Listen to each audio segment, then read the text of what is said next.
game in a 3-game series between the Dodgers and the Diamondbacks from Chase Field in Phoenix.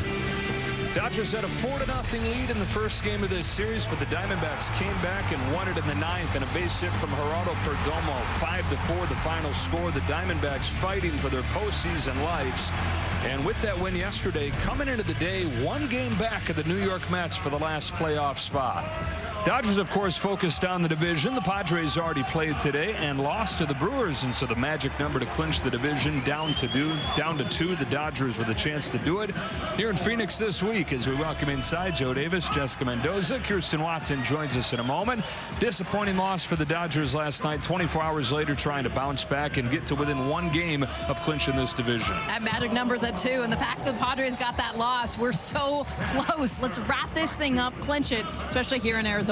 Got the right guy going. Blake Snell's coming off a dominant homestand that he finished off against a really good Phillies lineup with 7 scoreless innings. Yeah, a season high in strikeouts, those 12 Ks. This was my favorite moment in the 7th inning, fighting to stay in the game. Ended up striking out the last batter. You see the reactions. That's how much this team knows, not just length, but to be able to have success with their starting pitching, and it's continued with Blake Snell the last 2 starts. Yeah, it was after he had 6 scoreless innings against the Rockies to be behind in the count, when they're hitting batters, when they're walking batters, that's typically a sign that pitchers are either throwing a little bit too careful or playing a bit too scared. So the big key is for that group to get back on track, and hopefully that's going to start today. They had a conversation with the coaches ahead of this game, and they are going to have some additional support tonight. They'll have 2 reinforcements. It's going to be Clayton Kershaw, who, yes, has to start on Sunday, but is available to come out for 1 inning of work tonight. And then they also have Roki Sasaki, the newest addition to the bullpen, guys. All right, Kirsten, as they try to ride Blake Snell as deep into this game as they can. The middle game in a 3-game series. The magic number at 2 to clinch the division. We've got first pitch coming up on Sportsnet LA.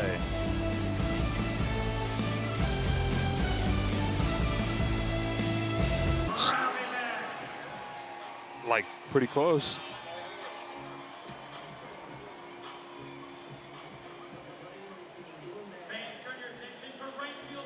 Piece there in the lineup. Continue swinging the bat, go the other way. Going to need Teoscar Hernandez tonight and moving forward. I mean, he's got that heartbeat, right? You know, he doesn't get too high, too low. With 2 strikes, he still looks confident, can hit the ball the other way. Great job by Teo last night. Keep up the momentum. Keep up. We got to bring energy on the show, too, guys. Yes. Let's go. Let's go. Brewers did the Dodgers a solid by beating the Padres earlier today to lower that magic number down to 2. Dodgers have a chance to lower it to 1 if Blake Snell and the guys can get it done tonight in Arizona. First pitch from Chase Field is coming up right after the break.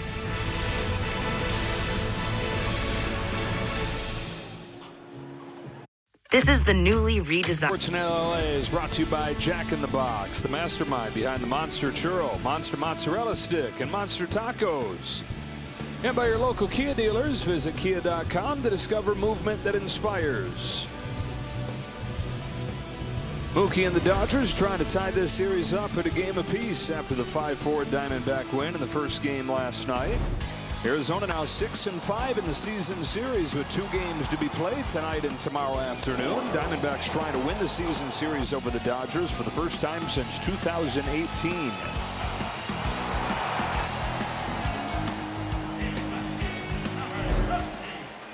Time to get the Dodger lineup presented by your Southern California helpful Honda dealers, with Ohtani headed up there to lead things off, and then Mookie Betts at short hitting second. Freddie Freeman's at first base hitting third. Max Muncy at third. Teoscar Hernandez coming off a big game. Drove in 3 of the 4 runs for the Dodgers. He's in right. Tommy Edman in center field today with Andy Pages in left hitting 7th. At second base, Miguel Rojas and Ben Wardfeld coming off his first home run in more than a year. Does the catching and bats 9th. Ryan Nelson has become the most reliable pitcher for the Diamondbacks. Guy that started this season in the bullpen. Moved into the rotation when Corbin Burns was lost for the year, and you see the overall numbers lately. A 2.17 over his last 5. Yeah, last 5 starts, and he's been great against the Dodgers, and they have needed him in the starting rotation, not just because of the injuries, but also even the guys that they've had in their starting rotation have not had the numbers they've had in the last couple seasons. So Ryan Nelson has been a big reason why, especially as of late, that the Diamondbacks are in this wild card race. See those 5 innings that he pitched against him on May 20th at Dodger Stadium. 6 games in his career. He's got a 155 against LA. And this is what he's used against him this year. Yeah, it really leans heavily on that four-seam fastball 62% of the time, and that was including in that Dodgers start. Slider and cutter, he'll throw off of that. Occasional change and curveball that he did not throw against the Dodgers. We've had a lot of success. We've talked about the numbers. A lot of confidence against this Dodgers lineup. He is the only guy, the only qualified starting pitcher in baseball that throws his fastball more than 60% of the time. One of those invisibles that looks like it's rising and loves to throw it up. Shohei Ohtani has not been able to figure him out. Shohei's 1 for 10 against Nelson lifetime. And even though he's a righty, one of the best in the league against lefties. We're all set. Magic number at 2 for the Dodgers to clinch a 12th division title in 13 years. Off we go with a fastball that misses high and in. Ohtani yesterday, the 6 scoreless innings. 1 run in his last 4 starts, and so he finishes the regular season with a 2.87 ERA in 15 starts. Could not have drawn it up any better. At the plate, took a walk to extend his on-base streak to 27 games. Either one of the phases by themselves would be eye-poppingly impressive.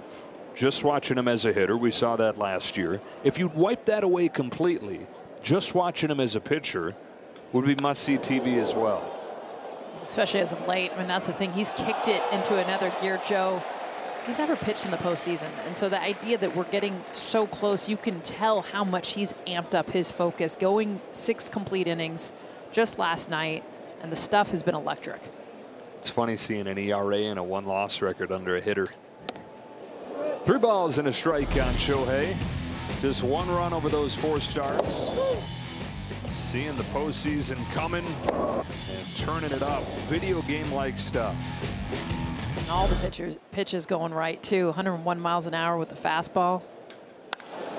Strokes this ball in the air to deep center field. It is at the wall and off it. And one day after he fires 6 scoreless innings, he leads off with a triple. The one and only Shohei Ohtani, who does the Freddie and pokes Blaze Alexander in the eye. I don't know if he got him in the eye, but he got a piece of him and had to apologize. This pitch is located, too. They're really trying to get in and up on the hands. End up kind of missing a little bit lower. He stopped even watch it for a second. He hit it so high, Joe. But ended up coming down just below that yellow line. He thought he got it. Most stadiums, that would be out of here. Boom. In the face. Ball on Betts. 9th triple of the season. His first one in more than a month. 9 triples. Career high for Shohei. Roki, who was 1 for 4 yesterday, has cooled off a little bit lately. 154 over his last 7 games. But you see the numbers in yellow there that he's put up against the Diamondbacks this year. One of his hottest stretches came back in May where they played them a bunch. On a 2-0. Cracks one in the air to right field. Carroll steadies under it, comes on, makes the catch. Ohtani charges for the plate. Carroll's throw has no chance, and the Dodgers are on the board very quickly. Triple from Ohtani, sacrifice fly from Betts. 1-0 in the first.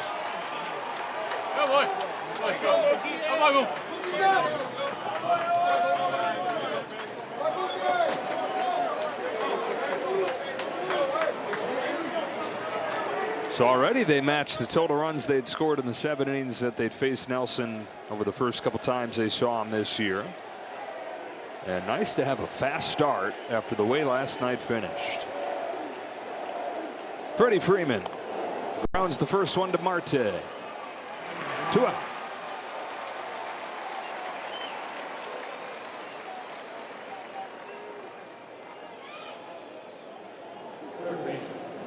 Yeah, a little out of breath after just sprinting for that triple. I mean, I'd love to see the sprint speed on that alone because we saw him watch it even for a second, Joe. Still got the third base easily, then coming in to score on the sac fly. We talk about him quieting the running game down as he started to pitch this year, but by the metric of triples, he's turned it up with those career high 9. By the way, triple here, but home run in every ballpark except for here and Coors. Wow. Wrong division to hit that ball. Yeah, that's why he thought he got it. He's like, I kind of know when I do. 53 of them. 0-2 on Muncy.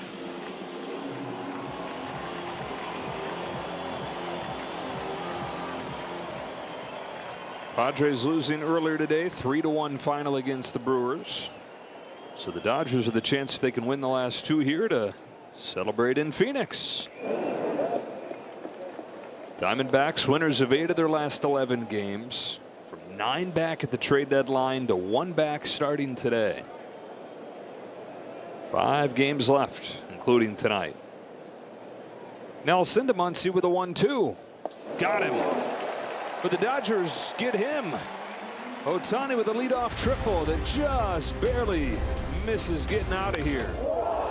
He touches home plate nonetheless on a sac fly from Betts. Oops.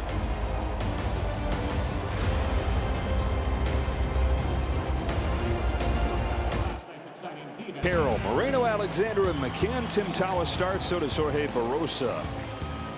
Against Blake Snell, and connections by Verizon Business dominant. Back-to-back starts on the homestand. 11 strikeouts over 6 scoreless innings against the Rockies, and then 12 strikeouts over 7 scoreless innings against the Phillies to get his ERA on the year to 2.44 in his 10 starts. That's second only to only to Paul Skeens in the National League.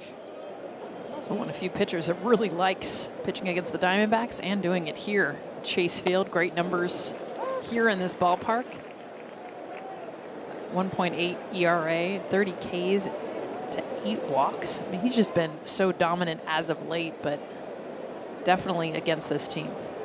Last time that a Dodger had back-to-back starts like he had on the homestand 25 years ago in Chan Ho Park, finished his year with back-to-back starts like that. That many strikeouts, that many scoreless innings. Here were Snell's. Who's that guy? Blake Snell. Look at the pitches that he threw in those strikeouts last 2 starts, 23 Ks. Really leaning heavily on the curveball. Half of those strikeouts coming on that pitch. Marte hammers this ball to the gap in left center field, and it's up against the wall. Both leadoff men getting extra base hits. For Marte, it's a double.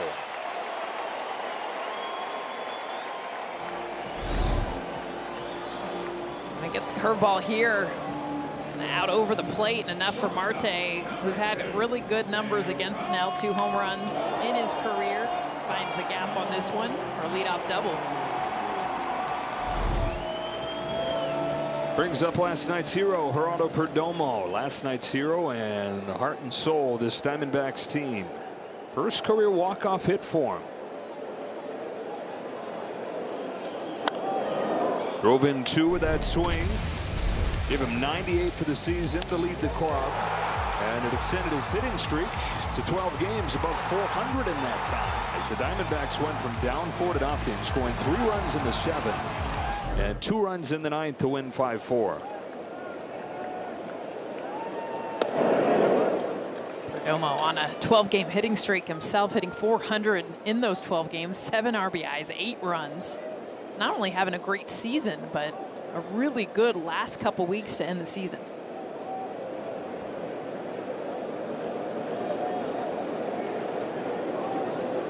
Not a 1-1 from Snell. He bunts it. This is how he made his name at first when he broke into the league as a scrawny 21-year-old a few years back. He's put on a bunch of weight, added power, but at first he was the 9-hitter. He was going to scrap you, fight with 2 strikes. He led the league in sacrifice bunts.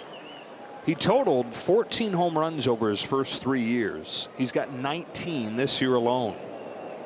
That man strength, still just 25 though. The 1-2 from Snell is very high. He's an all-star in 2023, and then he tore his knee up in the first week last year. Was able to come back from that enough to have a pretty decent season down the stretch. And sign an extension during spring training. The kind of year he's having, he's probably saying, man, I could have waited and got a lot more money.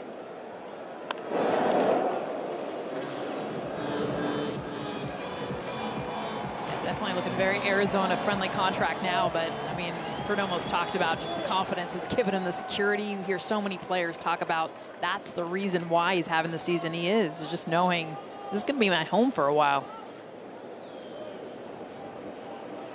Marte at second as the 2-2 comes home, and Perdomo taps it in play. Snell is there, over to first, just in time. Good play by Blake Snell. Up to third goes Marte, and one gone in this first. Almost as good as a sacrifice with 2 strikes. And Blake Snell, great job, especially as a left-handed pitcher, to be able to get this down the line and then throw a strike over to first base. That'd be a base hit for most players against a left-handed pitcher. Dodgers 1, Diamondbacks nothing. Runner at third, 1 away. Here's Carroll. Extended his hitting streak to 8 yesterday with a single. Also walked.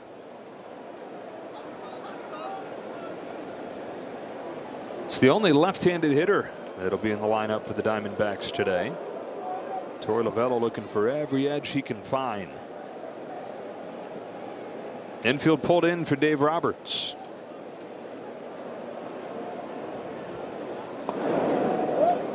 Downstairs, ball 1. Diamondbacks shut out over the first 6 innings yesterday, and then those 5 runs in the late innings. They had a sacrifice bunt, they had a sacrifice fly in there. There was a pinch hit home run. Finding ways to stay in the race.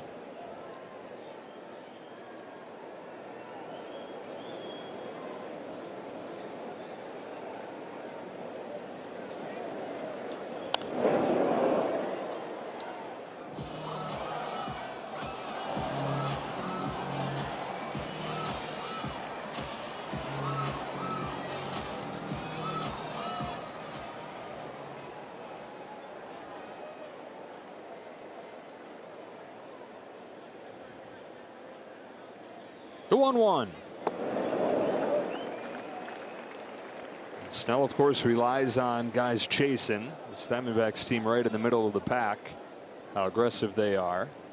But Blake in the strike zone less than any pitcher in the National League. Still, though, gets more swing and miss than any pitcher because he gets guys to go after it. Here he is with the 2-1. Carroll won't. Ball 3. Also shows how much this Diamondback team is a contact-oriented team. No swing and miss yet for Blake Snell, and that's something, as you take a look at the numbers, it's a lot of chase. First in all of baseball in that whiff percentage.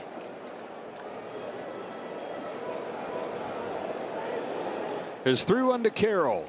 His pop foul, and it's 3-2. Like pitches like that. I mean, Corbin Carroll, the fact that he's just fouling that off, that's chase. That's below the zone, inside 95. I mean, look where this pitch is located. How are you getting to this to foul it off? Same with Perdomo on his ground out. That was strike 3. Found a way to put it in play. Now a payoff. Carroll takes the walk. So you got the speedster aboard. Runners at the corners with 1 away. And Gabriel Moreno coming up.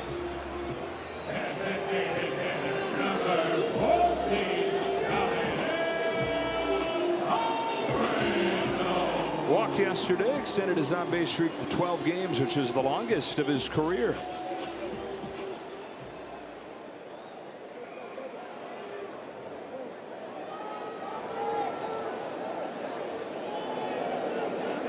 Marte at third, Carroll at first.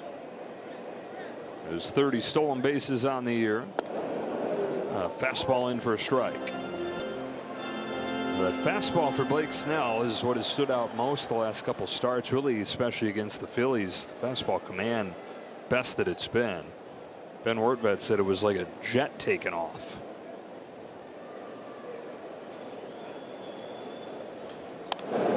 Talk about Ryan Nelson's fastball giving that illusion. And Wortvet said Snell's was playing like that. Tell all these swings, Joe, they're late. 95 miles an hour is no joke, but definitely you can see it hits another level.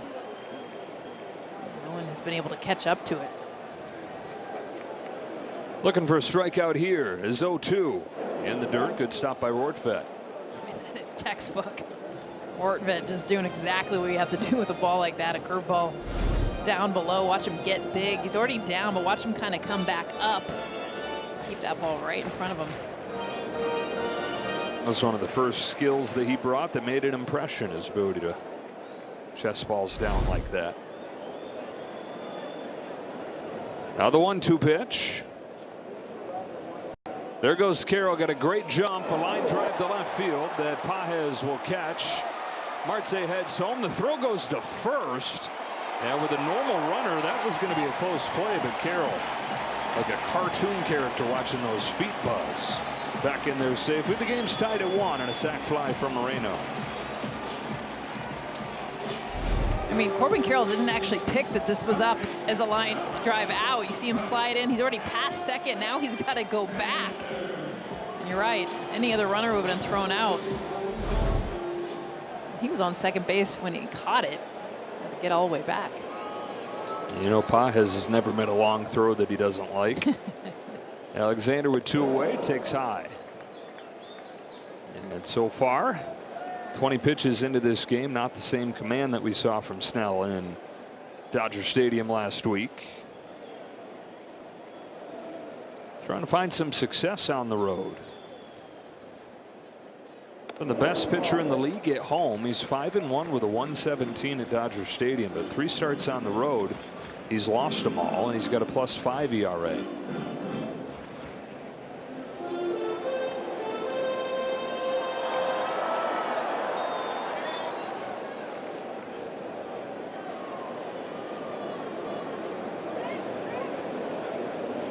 There goes Carroll. They got him picked off, but the throw's high, and Carroll's safe.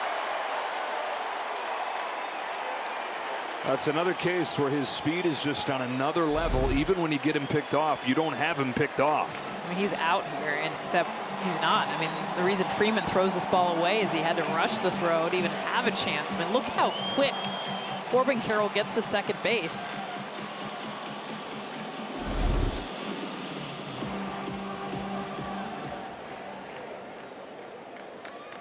The iconic 31-31 club. 2-0 to Alexander, who has hit Snell hard. He had a home run against him last month and is 3 for 4 lifetime. Diamondbacks scored 3 runs over 5 1/3 against him in a defeat. Dodger Stadium in August, but you were pointing out his overall numbers at Chase Field really good. 3-0, sub-2 ERA. Let's go over 2-1 pitch, and Alexander fouls back, and it's 2-2. Here's the home run at Dodger Stadium from Blaze. He knew it. Bat flip immediately. Ball was below the zone. Able to even get underneath that. See how he does after Shohei smacked him in the head. Yeah. Well, he's got a story to tell. Carroll runs, throw from Rortvedt. Not in time, not close to in time, and Carroll's in there standing.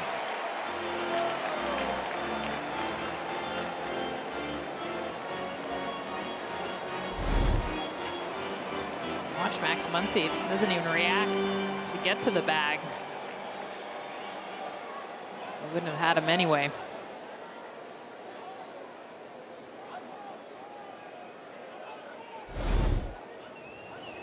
Three-two pitch, got him with the fastball, and that's the inning. But the Diamondbacks tie it. Both teams take advantage of the leadoff extra base hit.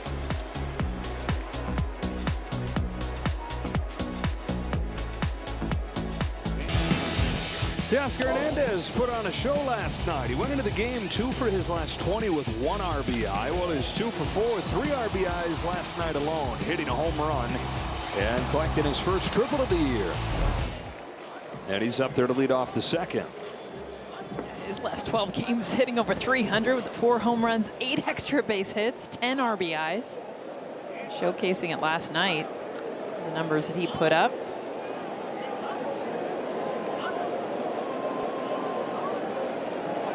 Good numbers against Ryan Nelson. They're the only guy in the lineup that has good numbers against Nelson. He's 3 for 4 plus a couple walks against him. And he was the only guy that had good numbers last night, really. Rest of the lineup was 3 for 28. Ball and a strike. There weren't a lot of runners just in scoring position to have those opportunities. I mean, 2 of the 4 runs came on solo home runs. Teo basically just hit it in everyone else. Bottom dives out of that one.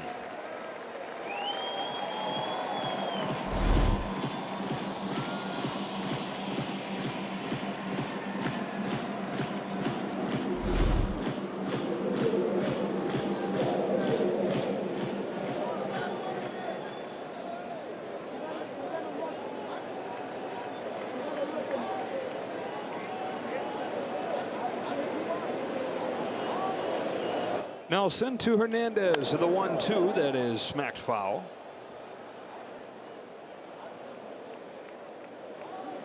Nelson, 27 years of age, out of Henderson, Nevada, in his 3rd full season in the major leagues. He's gotten better and better each year. 5.30 ERA as a rookie, 4.30 last year, 3.30 this year. Down by a point each season.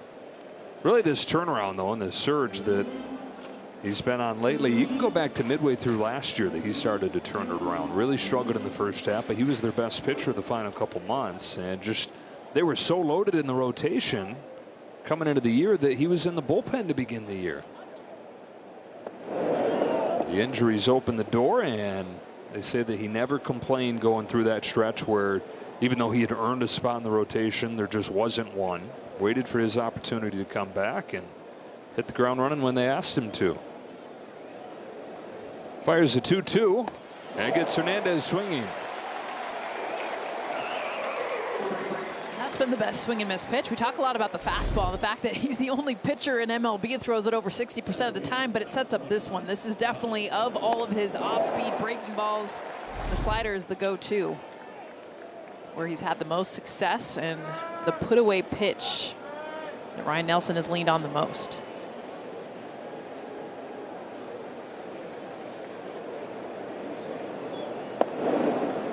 Strike on Tommy Edman.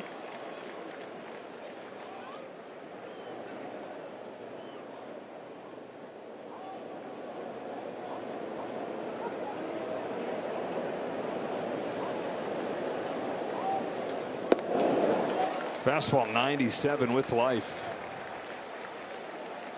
It's that kind of optical illusion, Joe, you talked about. Just almost looks like it continues to rise.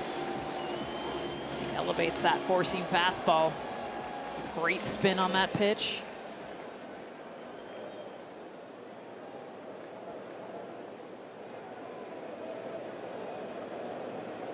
Oh, and 2. Nelson comes back home, and Edman flies one to left. On comes Tawa, won't get there. Drops in for a base hit.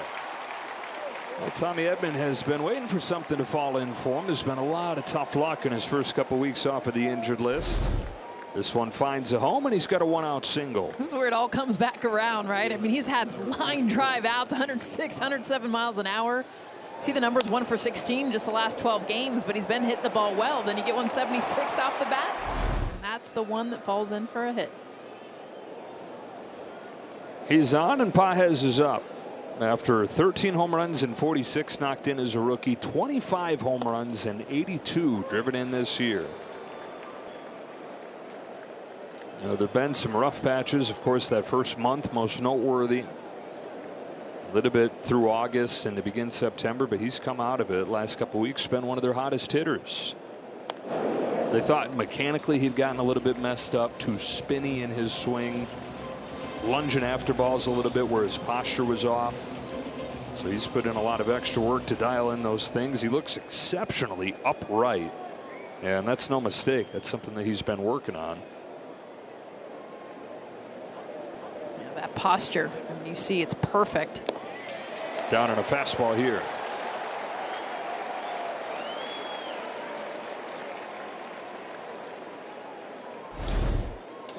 This is why he throws it so much. Take a good look of the mile per hour, kind of that late kick that it gets, even though it's at 96. It's that little life at the end that gets the swing and miss. Third K for Nelson. 2 gone in this second inning, and Miguel Rojas was off yesterday, gets his first start of the series tonight. 318 over the last month for the veteran infielder.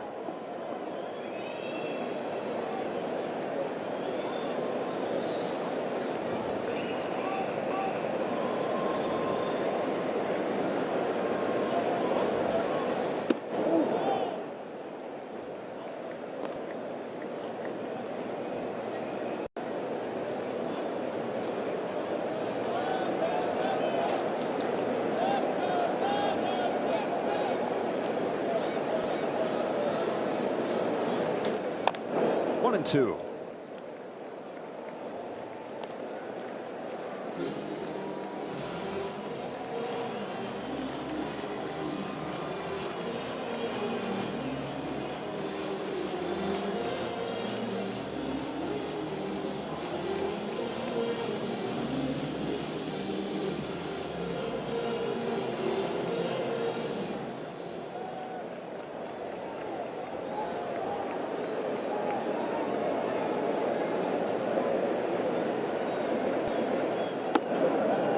Count evens 2-2 on Rojas. 2 gone in the second inning.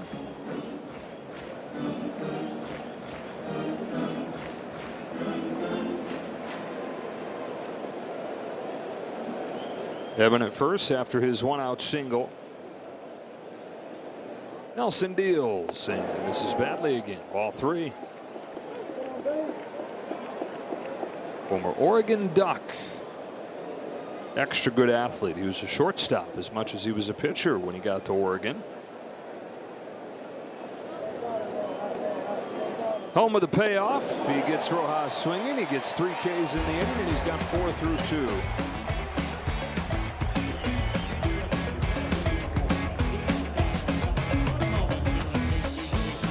Well, if Snell and the Dodgers get 7 Ks in this game, everybody gets a free Jumbo Jack from Jack in the Box tomorrow. LA area restaurants. Eat it with the day game. 12:40 start time between the Dodgers and the Diamondbacks to wrap up this series. Tie game as James McCann takes ball 1 from Blake Snell. McCann yesterday had a double to knock in their first run. Gives him 8 runs batted in his last 7 games. And as you can see, he had just 9 total prior to that stretch. He also had a sacrifice bunt with 2 strikes. So apparently when he first got to the Diamondbacks this summer, at one point Torey Lovullo pinch hit for him in a sacrifice situation, and after the game he went into Torey's office and said, "Torey, I'm actually a really good bunter. You got to give me a chance to do that." And he says, "I didn't realize that. Okay, we'll give you a shot." And he's proven himself. He's laid a few down. Torey actually took the bunt sign off when he got to 0-2 yesterday. He still bunted, and he said that was put into him in his college days at Arkansas.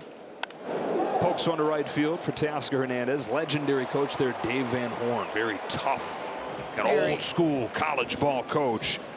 He taught him if you didn't get the bunt down, you didn't play. Nope. And so even if it got to 2 strikes, if the bunt had been put on, you were stubborn. You found a way to still get it down. And he said he had Dave Van Horn in his head last night with 2 strikes. Torey says swing away, and he said, I'm still getting this job done. And he did it on a ball that was a breaking ball well below the strike zone.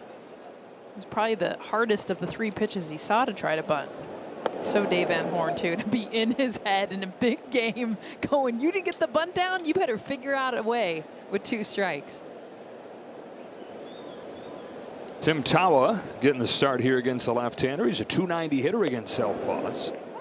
And this is where the Diamondbacks are at. Tim Tawa, who's been back and forth all season, didn't do a whole lot over the first few months. .212 overall, but starting a must-win game. And it has not mattered who they've sent out there the last few weeks. This has been a charm bunch with the best record in the National League the last almost month. 16-8. We mentioned it last night, but Lovullo's told his team, please do scoreboard watch. You've earned it. Enjoy this ride. And when they're looking at the scoreboard tonight, they're liking what they're seeing because the Mets are getting crushed at Wrigley Field. The Reds were down 2-0 and down 2-1 to their last out, but they forced extra innings. They have the bases loaded with 2 gone in the 11th, down 4-3. And again, we're not just giving you this info as it pertains to the Diamondbacks. It pertains to the Dodgers as well, because that's probably going to mean who the Dodgers' opponent will be. The answer to the question, who is that 6th seed? Currently the Mets with a 1-game lead. Tawa grounds this one to third. Muncy's got it. 2 out. They've gone final in Cincinnati. The Reds lose 4-3 in 11 innings. And so the Diamondbacks now wedged between the Mets and the Reds in the wild card standings. Double check the score for you, Wrigley, but it was not close. No.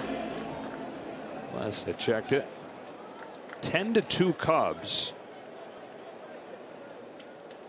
That's a strike on Vargas. The Diamondbacks have the tiebreaker over the Mets. And so if the Mets lose that game, the Diamondbacks would be fighting to get into playoff position.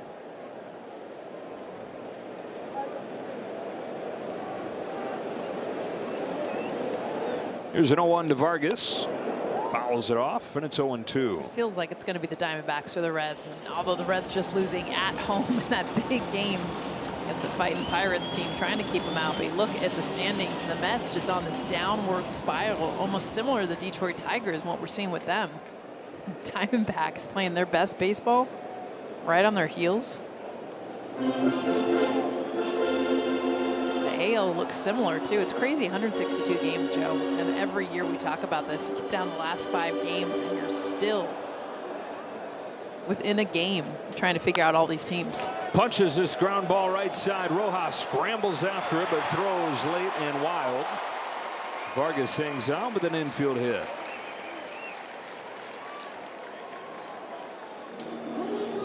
Such a Diamondbacks hit. Look at this, where this pitch is. I mean, literally like 3/4 swing, just almost like a hit and run, old school. We're playing pepper. Just put this ball in the field the right side. You don't see this kind of swing from big league hitters. Miggy Rojas doing all he can to try to keep away Vargas from getting to first base, but an infield single. And the inning kept alive for Jorge Barrosa. The game tying sacrifice fly in the 9th inning yesterday. Barrosa went into Sunday's game 6 for 56 in his career and proceeded to drop 3 hits, including a home run. Fouled that up off of the bench yesterday with a game tying sac fly. 5'7", 160 pounds, out of Venezuela. It's another guy to prove that you can reach the big leagues. You can be excellent at this sport in many different packages.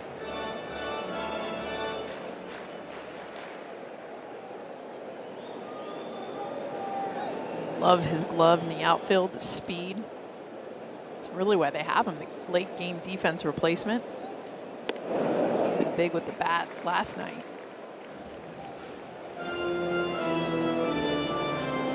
Already 42 pitches for Blake Snell.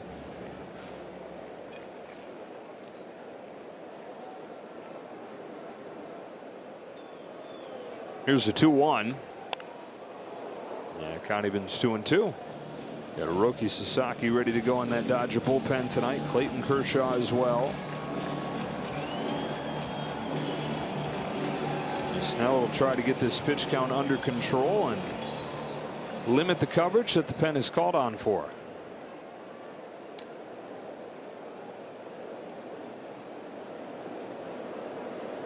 Here's a 2-2. And there's his second K. A changeup to finish off Barrosa. Tied at 1 after 2.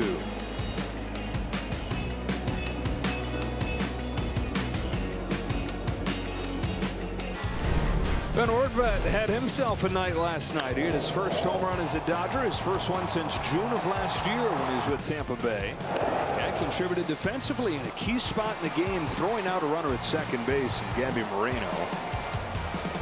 And he's up there to lead off this 3rd inning in a tie game. Pops the first one up. Foul ground, third base side, McCann. So it brings up Ohtani, and you said you wanted some data on the sprint speed. We got more than data. We got a video game version of him running on the triple. Oh, yeah. This is a ball that was absolutely skyrocketed. But look at the sprint speed. Home to third at 28.5 feet per second. You're thinking, okay, what the heck does that even mean? Average is 27 feet. And so the fact that he's a foot and a half more in his coverage, it is elite. Not that it's a surprise. He's skyrocketing balls. He's hitting triples. On top of that, he can run faster than the average. He kicked it into another gear too once he realized that it wasn't going to leave the yard. That's actually his second slowest triple of the year. Because he's had so many. He's had 9. 86 extra base hits. So he leads Schwarber by 5 in the extra base hit department. Schwarber hit 2 more home runs tonight, though, so his deficit in the home run race is 3. Schwarber had 2. The Phillies as a team had 8. Edmundo Sosa came off of the injured list. 7 home runs for the year. and hit 3 of them in his first game back. The Phillies set a franchise record with those 8 homers. The 1-1 pitch. Strike 2.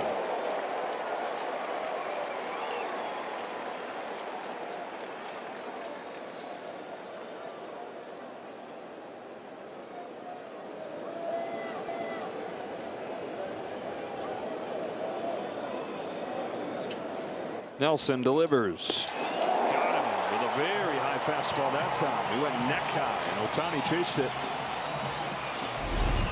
Tried to set him up. Fastball below. Before that was a little below that top of the zone, then absolutely gets the chase. 97.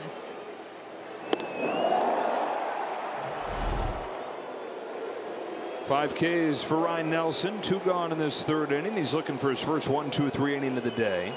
As Mookie Betts climbs in. That takes a strike. Knocked in the Dodger run with a sac fly after Ohtani's triple. Statcast didn't give a squat for that.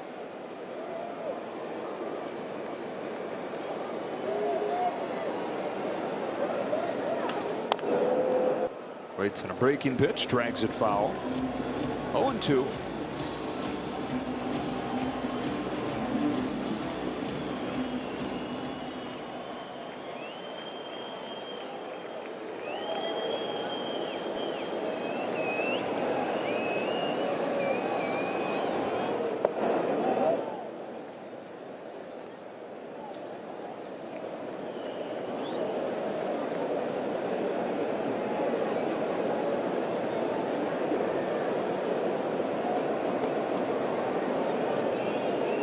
On a 1-2, Betts pulls it down the left field line and a base hit. Went out to get that pitch. That's where pitchers go for him. That outside part of the plate, and he still was able to barrel it up to the pull side.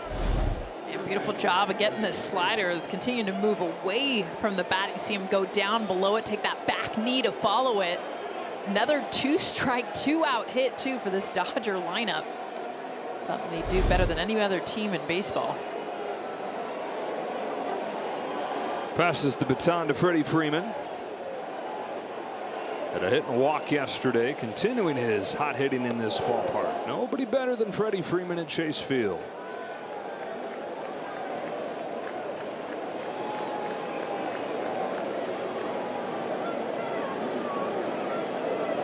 .379 in the only categories where he's second. He trails Barry Bonds.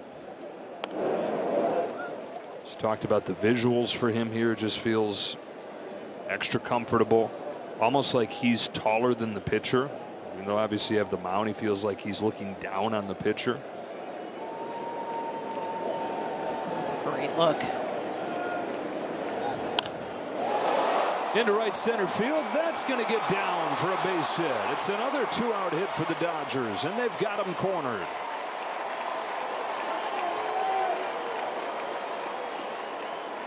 When you're looking down on the pitcher, at least in your mind, then this 4-seam fastball that looks like it's coming up, not for Freddie Freeman, because that's exactly the angle he takes, coming down on the baseball as it's coming up. Beautiful job plopping this into right field for 2 consecutive hits now with 2 outs. See if they can keep the 2-out rally going. Max Muncy, who's sitting just 129 in his first 10 games off of the injured list.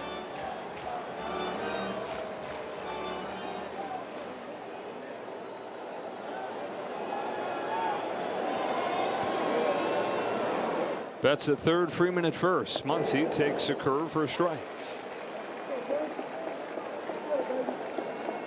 Talking about the home runs, they had 2 more of those yesterday. They've averaged 2 home runs per game during this 10-5 stretch, but they've also hit better with runners in scoring position, above 280 as a team in that 15-game stretch. And Muncy's been one of the best in these situations as the season has gone on.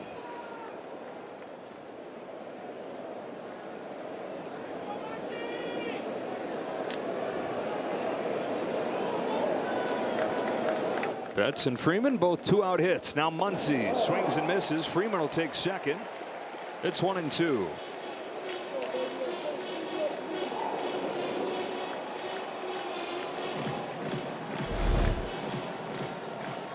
breaking ball. Muncy loses his footing.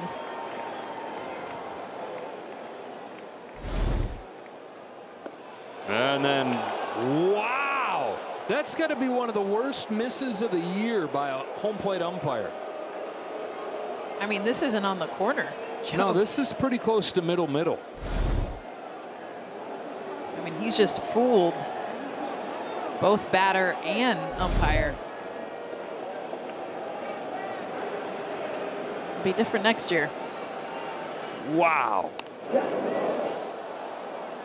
Muncy knows it too. I mean, he was long pause. All right. Been given a gift, another chance. Potentially huge break for the Dodgers.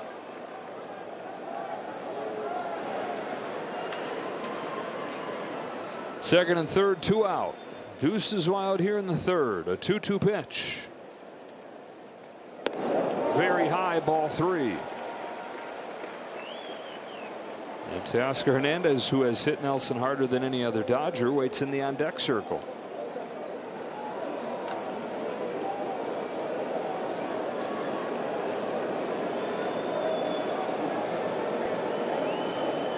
Here's the payoff.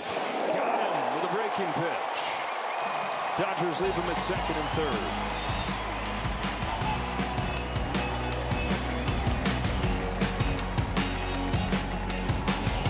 Dodgers are back in the postseason. Now's your chance to experience the thrill of October baseball live at Dodger Stadium. Secure postseason tickets at dodgers.com/postseason. 1-1 game as we go to the bottom of the third. Ketel Marte leads off and takes a strike from Blake Snell. Top of the order for the Diamondbacks. It was Marte's leadoff double that turned into the Diamondbacks run in this game. A little cue shot, rolls by Snell, covers at first, and no play for Freddie Freeman. Be interesting to see on the replay if Snell had a chance there to field that ball. Felt like that's what Freddie thought almost, that Snell was going to get to this and decided not to. You see him run off the mound, never really intending to get to the ball. He was going straight for first base.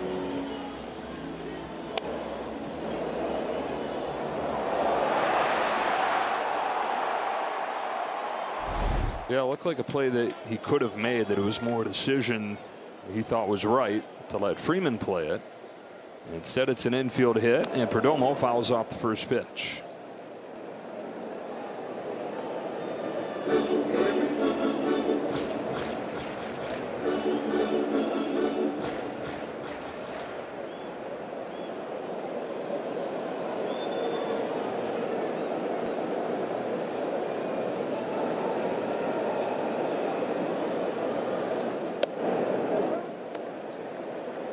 Ball and a strike. Dodgers starting pitchers the last 15 games unbeaten, 7-0 with a 1.78.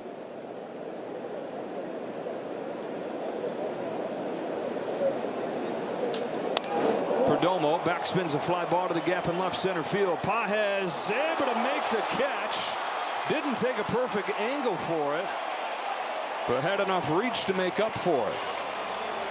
When you talk about athleticism, Joe, he misread this off the bat. In fact, went straight across, and then watch him change his angle. I mean, this ball's hit hard, 99 miles an hour, but watch him change his angle last second. Instead of taking the angle where the ball was going to end up, but the athleticism to make that catch after the mistake. Beautiful job, beautiful finish. One away, Carroll. Ooh, baby, gets spilled by that fastball.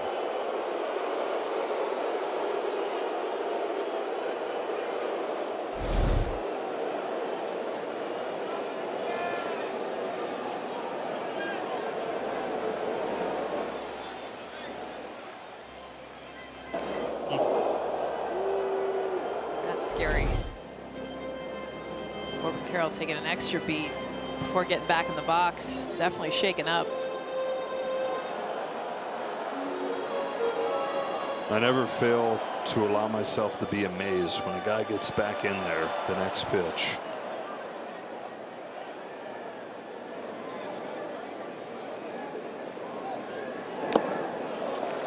One ball, one strike. And still swings. I mean, that left on left look that you just saw too. And fastball up at the head.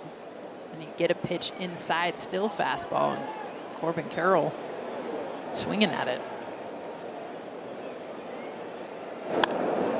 Bouncing ball to second. Tough to turn 2 on him. They get 1, and that is all. It's truly game-changing speed. We've already seen it a couple times. Him avoiding the double play when he had overrun second base on a ball that he didn't realize was going to be caught. Stole second, stole third. And then in this situation, stays out of the double play. I think what's amazing to go along with it is the power. I mean, just starting to see the game evolve to that, but forever it was either or. You know, you can have one, but not the other. And Corbin Carroll, yes, the speed, but 31 home runs to boot.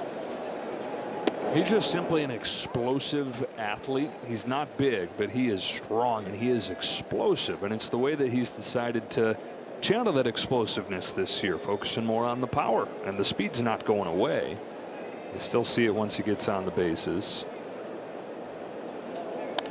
Moreno fouls it off, and it's 0-2. When you spend any time talking with him too, he is Energizer Bunny when he's talking about his game plan or how he goes about, you know, his workouts, anything he's talking about with the off season. I mean, it is go, go, go. You're exhausted just listening to Corbin Carroll describe his craft and what he does, how much pride he has in his game.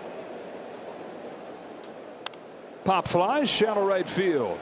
Rojas going out. He's there. And that's an uneventful third inning for Snell.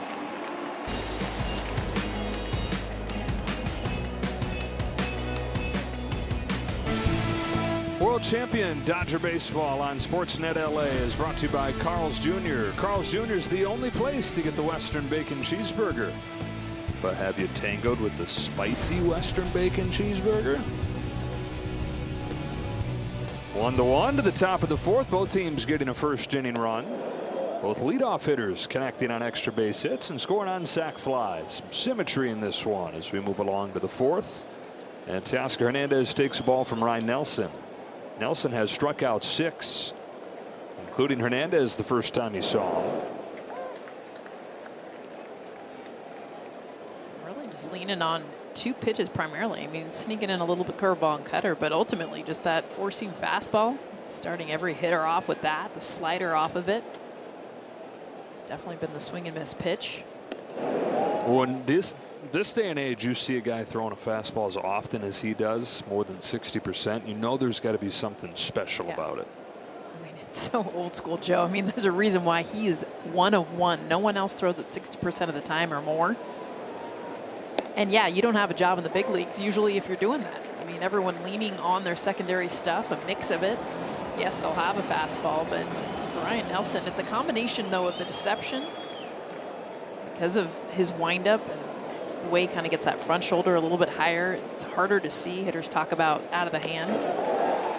Got another K here, 97 chest high, but to the hitter that looks like it's going to be at the belt and then finishes up there at the chest. And you're just not used to it. Since you're a kid playing baseball, you're taught this fastball is going to end up below where I see it. Instead, it's above. Perfect look there, too, of what it looks like coming at you. The ball's kind of hidden because of that front shoulder being a little bit higher, Joe. It's hard for these hitters to be able to pick it up out of the hand, which makes the deception even that much more real. One away for Tommy Edman, takes ball 1. Physics tells us that it's not actually doing what it looks like it is, and that is rising. But what it is it's dropping less than your eye is trained to see a fastball normally drop. Holding it's playing better than your average fastball that you've been watching your whole life as a hitter. So it's relative to your normal fastball that it looks like it's rising. Fighting gravity. I mean, that spin. I mean, you see that spin, and that's exactly what it's doing, is basically fighting what gravity would naturally do to bring that ball down. We should teach physics, Joe. Oh, yeah, that would not be good. Tommy Edman is 2 for 2, smacking a base hit into center field.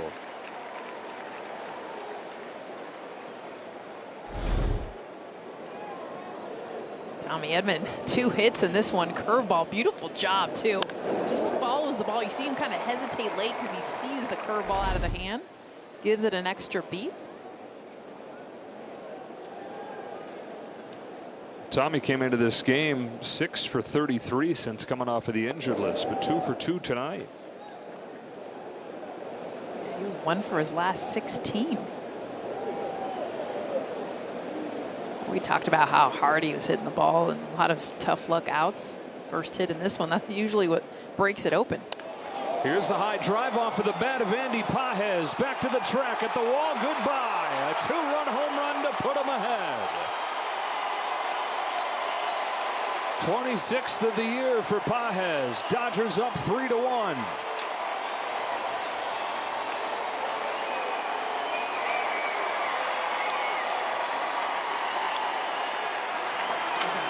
Joe, you were talking his last at bat about the posture, about him being so upright and not collapsing over the ball. And this is a perfect example of that, because here he's able to take the barrel. Look at that swing through the ball and a cutter middle away. That length that he gets. Beautiful swing. Rojas now fouls it back. That one-handed follow-through is pretty. Oh, I mean, I can't see this enough. Just that late, beautiful length that he gets. Kind of takes a second to watch it too. I would too.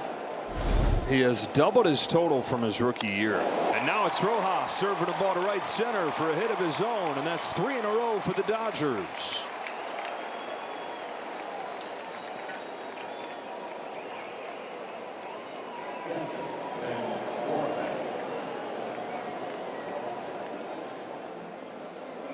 You're second behind Shohei Ohtani on this Dodgers team in home runs. You know you're doing something right.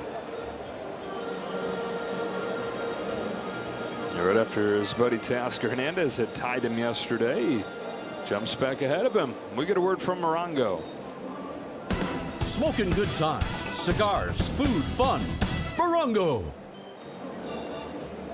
Dodgers getting to Ryan Nelson here in the 4th, taking a 3-1 lead, trying to drop the magic number to 1 and set up a chance to clinch tomorrow afternoon.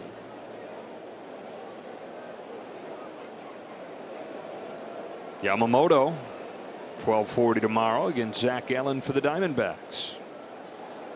Here's Rortvedt.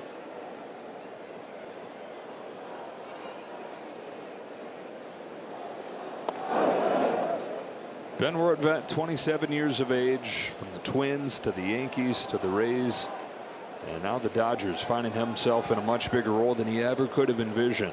He was the 3rd catcher when they got him. He was in the minors when they got him. Turns on this ball, flies it to right for Carroll, who makes the grab, 2 away. The injury to Will Smith. Dalton Rushing gets injured himself. While Rushing's out, Rortvedt makes such an impression that he's maintained the majority of the playing time at catcher, even with Rushing back. Back to the top, and Ohtani.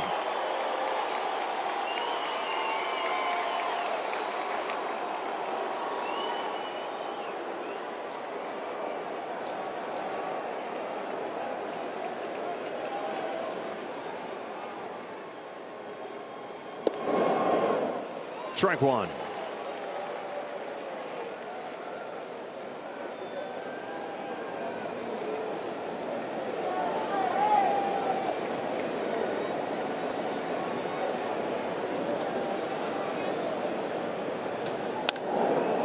Slash foul. And it's 0-2.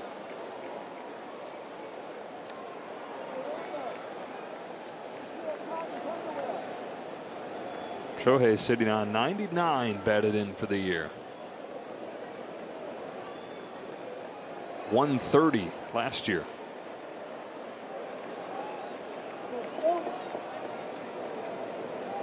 Nelson got him with a high fastball last time. Goes to a high fastball here that Ohtani blasts in the air to center. And Barroso will make the catch to end the inning, but Andy Pages has broken the tie with his 26th home run.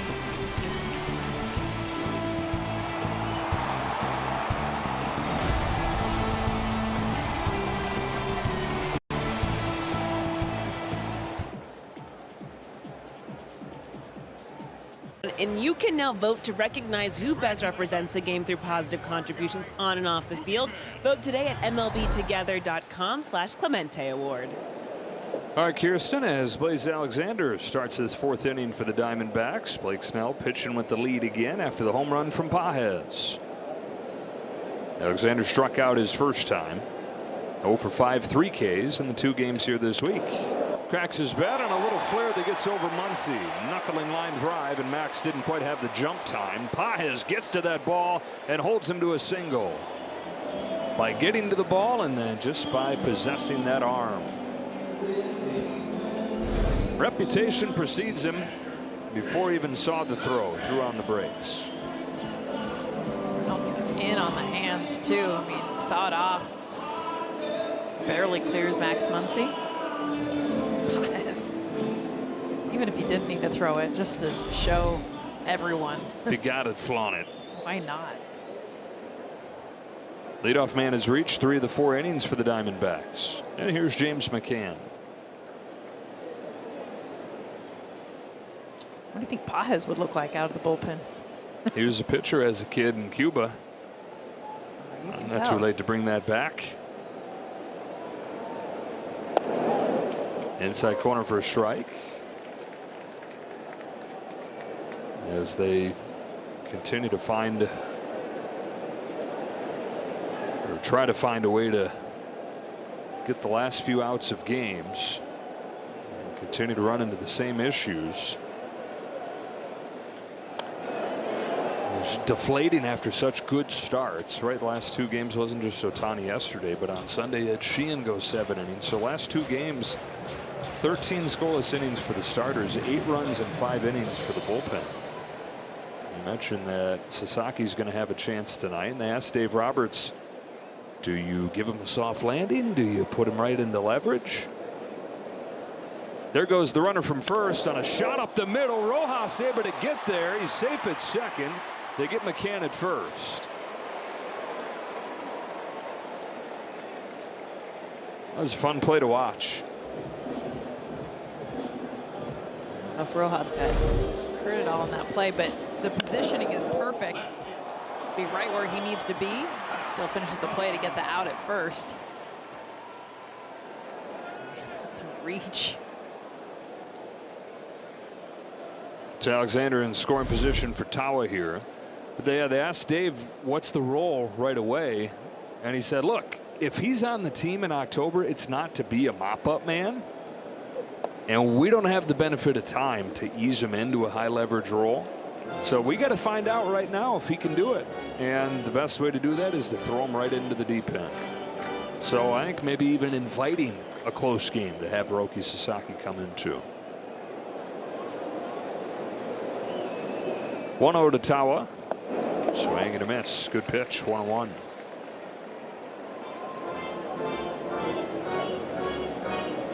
Dave said, look, short bursts, going to be 1 or 2 innings.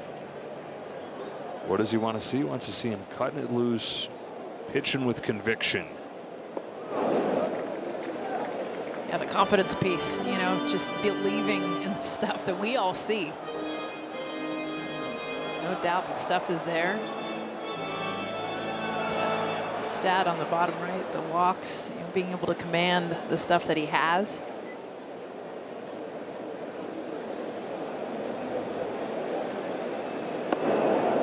Tawa takes low, ball 3.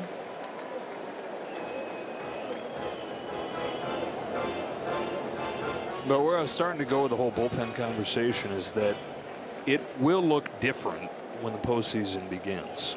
You're going to have pieces rearranged. You're going to have your top pitchers handling most all of the innings. You're going to push your starters deep. There's going to be a chance to get creative. Use your starters on their side session days where normally you wouldn't consider that in the earlier rounds. You may see some of that. 3-2. There's a good chance we could see stuff that we haven't really seen in the postseason. I mean, it's usually the opposite. Teams are loaded up with bullpen arms. Starters go short. It's been quite a while that you'll see this Dodger team, you know, trying to get length from their starters and using starters out of the pen. Yeah, I think you may see recent trends, recent numbers shattered in the way they use their pitching staff in the postseason, where it's been so bullpen heavy across the sport. And even for them last year, 60% of the innings from the pen. Runner takes off at third. Ortvet's throw is late, and Alexander has stolen it.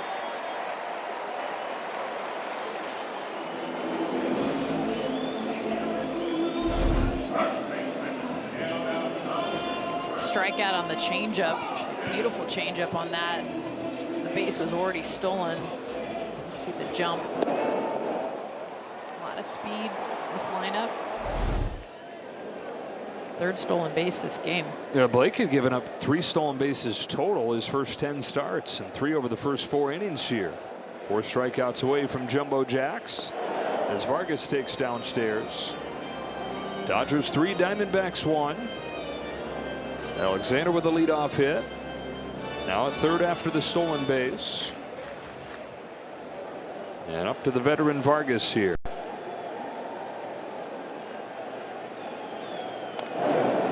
One and 1. 34. Third stint with the Diamondbacks. And he's missed a lot of this season with an injury. Didn't hit a ton before the injury, but since coming back, he's above 300 in September. Had a base hit on a chest high pitch that was a foot off of the plate his first time. On a 1-1 from Snell, Vargas fouls it off, strike 2.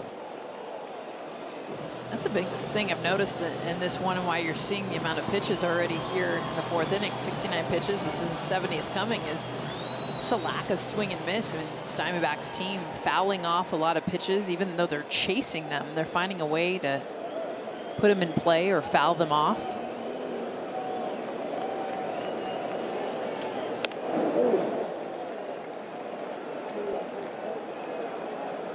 Snell normally close to, I mean, look at his last start, 44% swing and miss rate. It's been 15% tonight.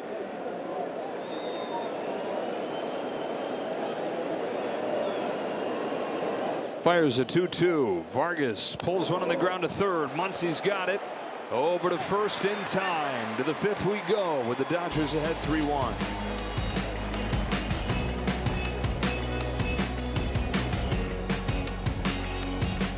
World Champion Dodger Baseball on Sportsnet LA is brought to you by your Toyota dealers. We make it easy. Both teams of the run in the first. The Dodgers got 2 in the 4th on an Andy Pages home run, and a beautiful night here in Phoenix as Mookie Betts leads off the top of the 5th against Ryan Nelson. A high strike. It's been a perfect day for Betts. Knocked in the first run with a sac fly and singled in the 3rd.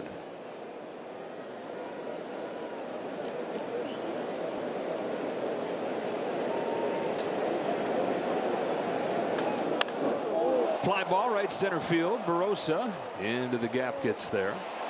Well, you mentioned the Cleveland Guardians earlier. The Detroit Tigers. The way the Mets have faded, the Tigers have done the same.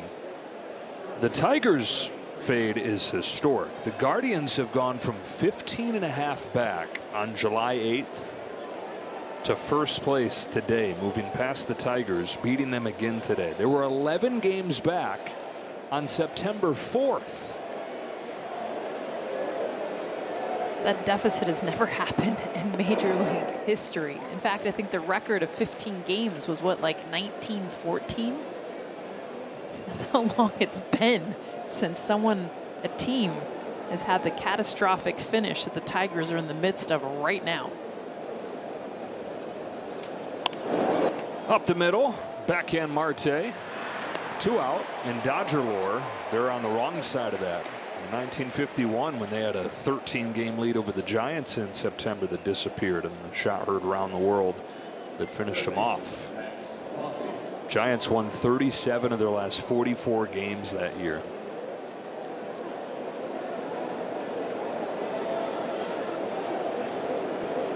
A couple quick outs in this 5th. Muncy, who has struck out both times.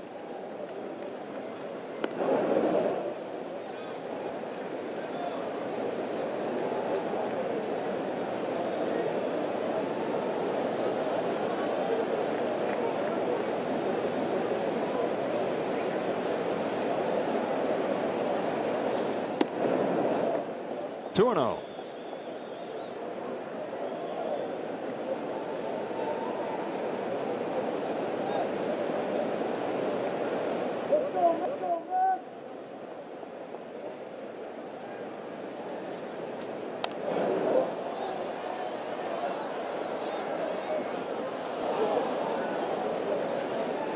See Muncy's frustration for chasing that pitch a little bit above the strike zone, but that's what Nelson's been doing, is getting that chase up on the fastball.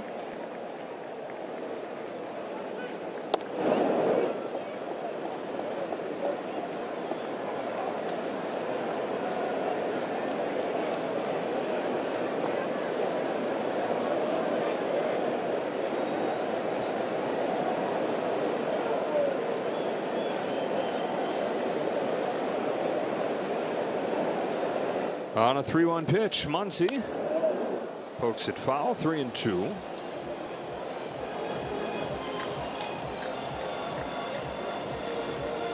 Dodgers had the high velocity machine going during batting practice today, put right in front of the mound. Making it look like over 100. Hard to simulate though. This fastball, Ryan Nelson's delivers a payoff. Muncy stays alive.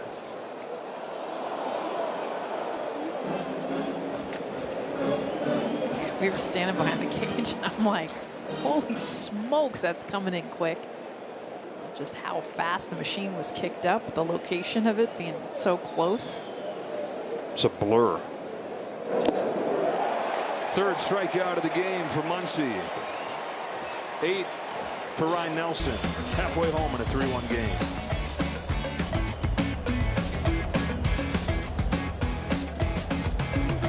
On the next Backstage Dodgers, Mookie Betts recaps a challenging 2025 season, how he became one of the best shortstops in the game. Plus, Clayton Kershaw announces his retirement and starts his final regular season home game. Backstage Dodgers Friday after the postgame show. Will we see Kershaw to the pen tonight? Barossa leads off the bottom of the 5th for the Diamondbacks. 9-1-2 against Blake Snell. That was interesting looking. Kershaw's down there ready to go. If he doesn't pitch out of the pen tonight, then he will not have a regular season bullpen tune-up. He'll put his focus back on starting over the weekend in Seattle and then shift his attention to pitching out of the pen. Barossa left side, diving stop by Muncy, and needed to be perfect with Barossa's speed. He was. Dazzling play for the first out of the 5th.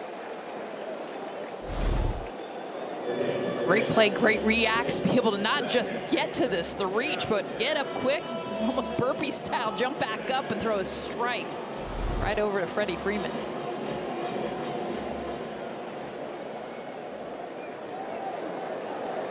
One out, back at the top, Ketel Marte, who Snell is yet to retire. Scored the Diamondbacks' lone run with a double in the first, and then a sac fly from Moreno, and singled in the third.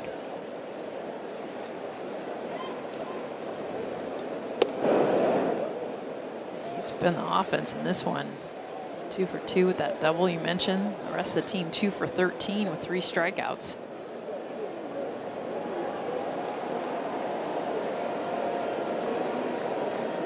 Well, they've had some traffic, but have not gotten a hit with a runner on base yet.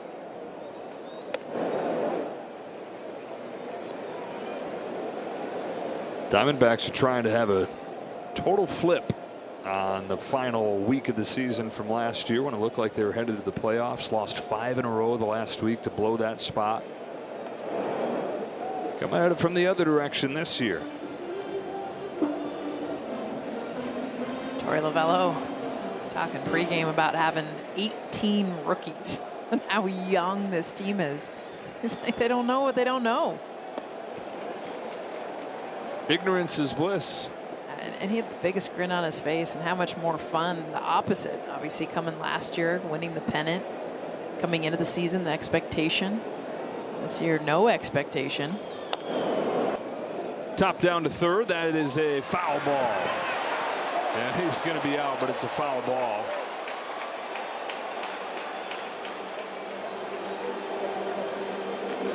Muncy's having a game down there, though. Is he?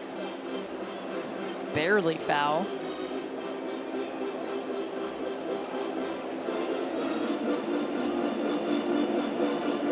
Yeah, because it was in front of the bag, not a reviewable play.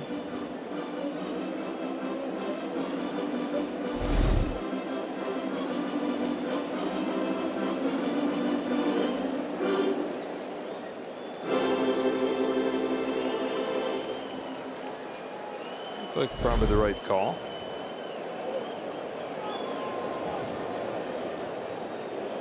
So now it's 3-2, the 80th pitch of the game from Snell here.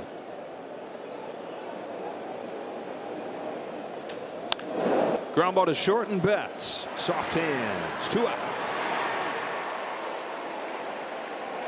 Well, Snell threw 112 pitches his last time. As we've touched on, he talked his way into staying in the game. Got a strikeout to finish off the 7 innings against the Phillies.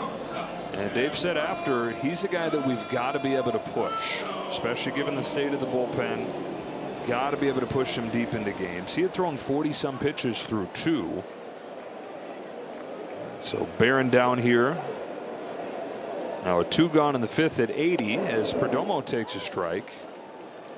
Given the way the game started, if he could find a way to get through 6, that'd feel like a win. Yeah, it's one of those where you're almost just as impressed with this start as the last start because he doesn't have the same stuff. Same swing and miss. Yeah, 12 Ks through 7 innings. He's fighting to stay in the game because at the end of the day, he's like, I got my stuff going, Dave. I want to be able to finish off this 7th inning, which is why he argued his way to strike out the last batter of that inning.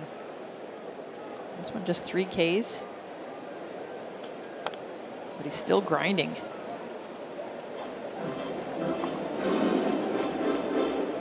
Make 30 starts in a season, you're going to have a handful of games where you feel like you've got everything working. You're going to have a handful of games where you feel like you got nothing. What do you do with everything in between? And this seems like one of those in-between days for Blake Snell that will define a season, will go on to define a career, the way guys handle those in-between days. He gets a swing and a miss right there on Perdomo. He's got a 1-2-3 5th on 84 pitches.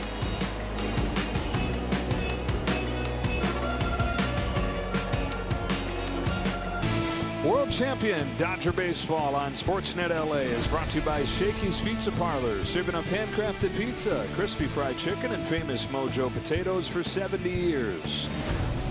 5, 6, and 7 for the Dodgers, leading 3-1 as we go to the 6th. It's Teoscar Hernandez to lead off against Ryan Nelson. Nelson's racked up 8 Ks in this game, including 2 of Hernandez.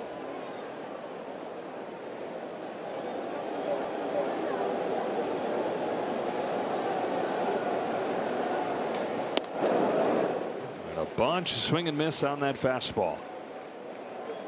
He struck out on in the 4th inning after striking out on the slider in the 2nd.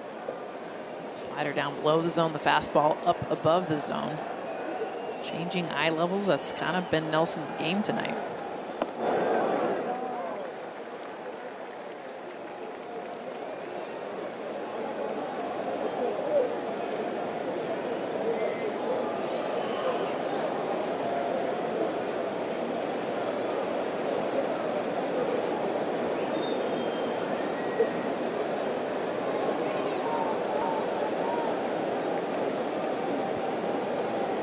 The 1-2 pitch.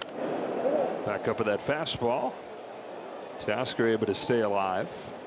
Such a key guy in the middle of this Dodger lineup. When he's not hitting, it all kind of feels like it falls apart. That connection between the top of the order and the bottom of the order. It's also something you feel when Muncy's not in there. Poke to right field. Carroll. It's like a link to the chain is missing. You take out a key link right in the middle and it's just not right. Well, that's when I feel like pitchers are able to finally kind of breathe. You get through the top 3 in this order, and Tani, Betts, and Freeman, and you want to keep that gas pedal going. And that's what Muncy and Teoscar do when they're in the lineup. Otherwise, there is kind of a breath before you get to the bottom. Andy Pages, I mean, he's down in that 7 hole, the 2-run home run tonight. And Tommy Edman right here in the 6th spot is 2 for 2.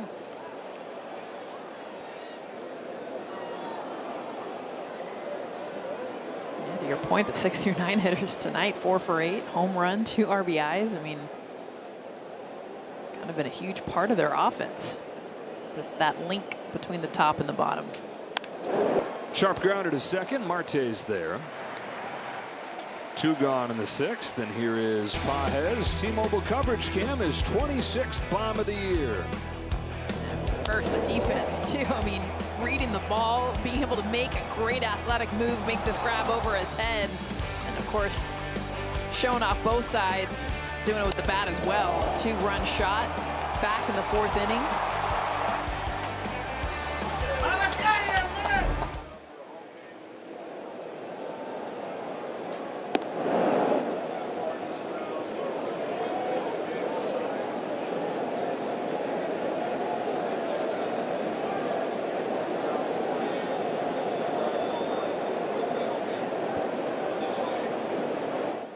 From Nelson is fouled back. They just made the announcement it's the largest home Wednesday crowd in the month of September. Or October. That would be regular season. And postseason, I'm like, dang. Yeah. Chase Field history.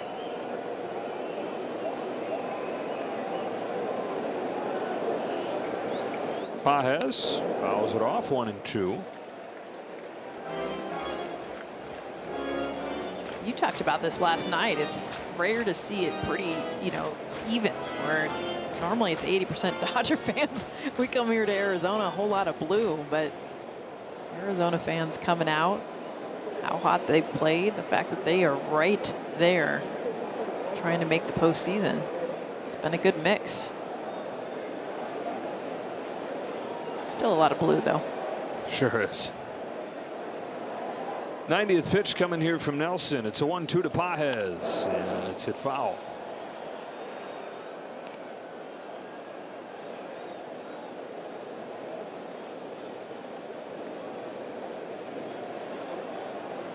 Now the two other teams in the race with the Diamondbacks losing today. Golden opportunity for them.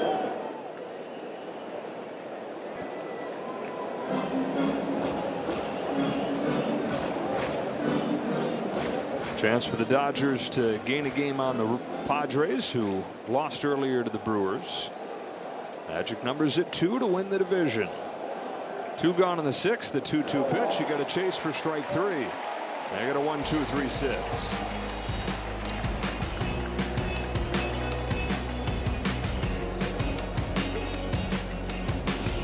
Dodgers are back in the postseason, and now's your chance to experience the thrill of October baseball live at Dodger Stadium. Secure your postseason tickets at dodgers.com/postseason.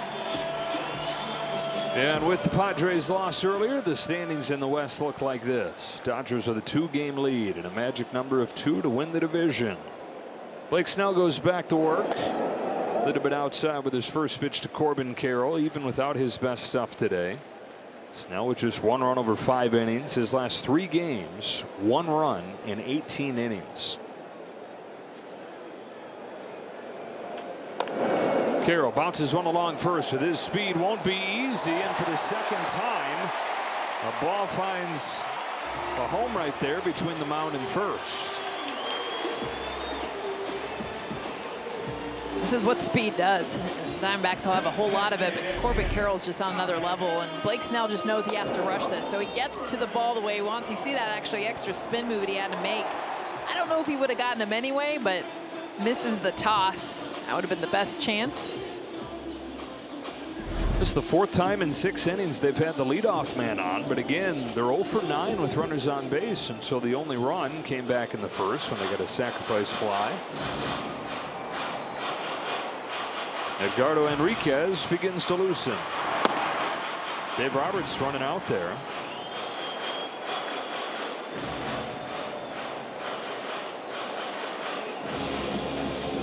Enriquez has not been warming for that long.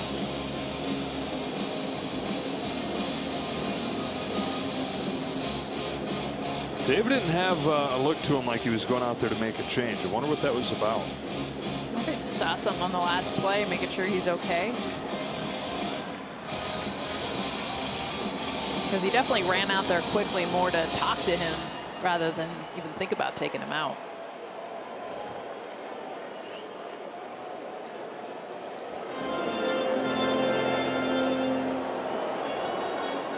I don't know if Dave has made more than 2 or 3 visits to the mound this year where he hasn't made a change. It might be 2 of them in Blake Snell's last 2 starts that we've seen that.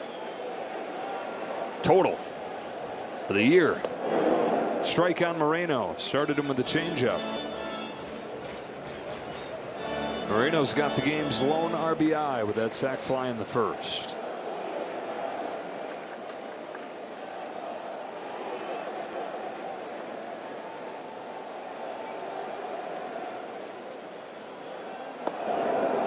Oh, and 2.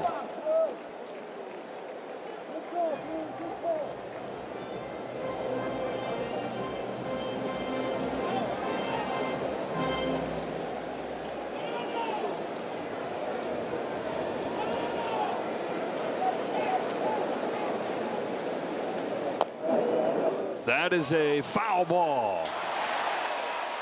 Foul ball. Oh, so beautiful, though. Come on. Even Roardbet's like, did you see what I just did?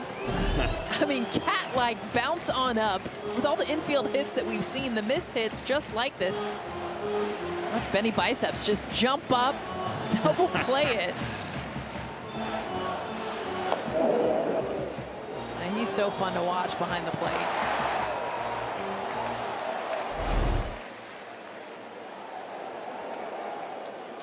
So Moreno stays alive at 0-2. Snell will try it again.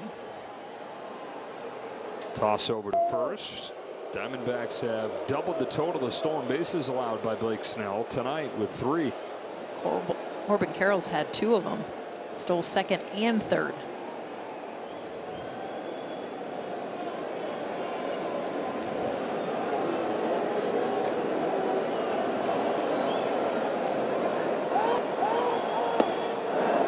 That is a pitch clock violation.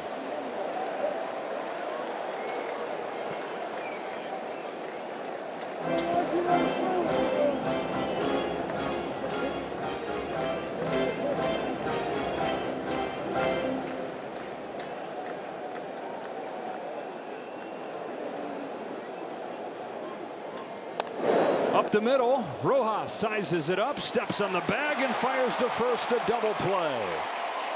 A pretty play that stands. It's also a great job by Blake Snell in letting this go. Watch his reaction. He almost wants to get it, pulls the glove back because he knows exactly where Miguel Rojas perfectly positioned. Much easier play for him to do than Blake to field that and try to turn that double play. Wipes the bases clean. 2 gone in the 6th inning for Blaze Alexander, who chops the first one foul.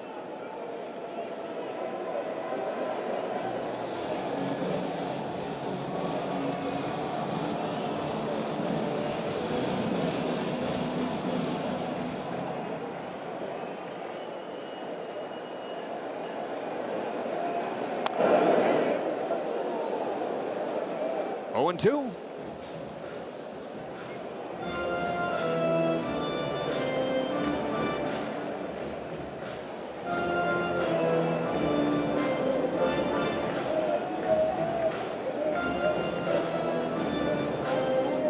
.44 pitches to get to the first 2 innings.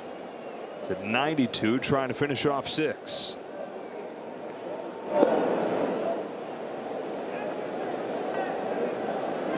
The 26 pitch first inning was the big one. Since then, 14 pitches on average.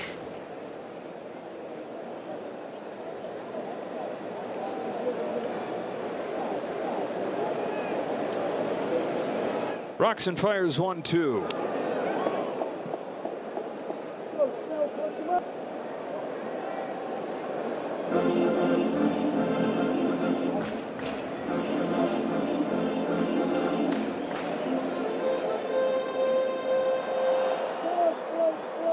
Another 1-2 pitch. Got him with a changeup. Blake Snell fights through 6 innings. 3-1 Dodgers.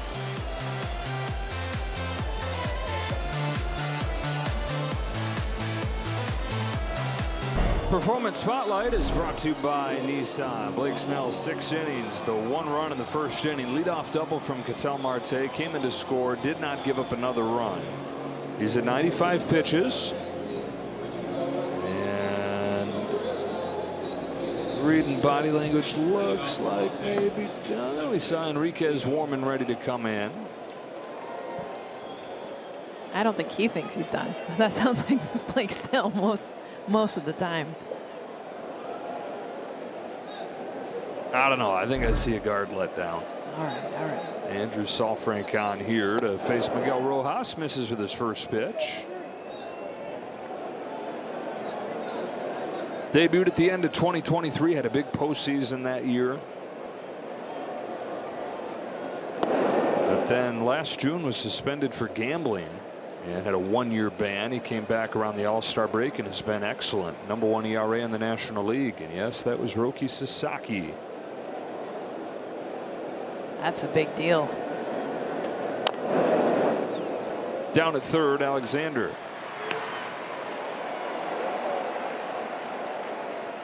Big deal to see him up in that bullpen.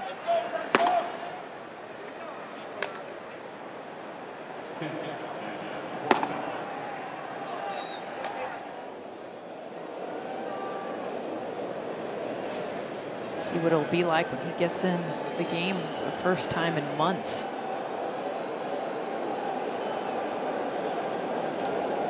Rortvedt with one away, takes a strike.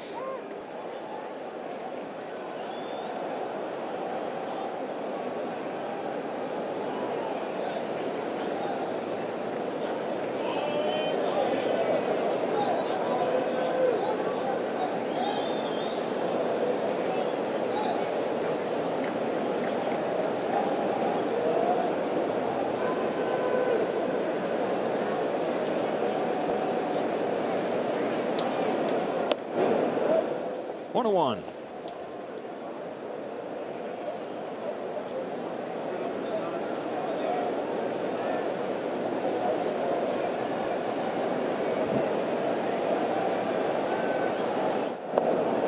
Lays off, ball 2. The Diamondbacks bullpen that's been the biggest issue for them for a lot of this year, as they've won 7 of their last 9 games. The bullpen has a .270 in the wins. 2-1 from Saalfrank in the dirt. Ohtani waits on deck. I think a big reason for that with Arizona is the fact that they know how close they are to being able to make the postseason, and in those wins when they're given the lead, they've got some really good arms. Not a lot of them, but enough. So in those wins, they're using the guys like Saalfrank. They've had a lot of success. That's a walk to the 9-hitter, and Ohtani will come up with the man on base. Tripled and scored to start this game. 0 for 2 since then.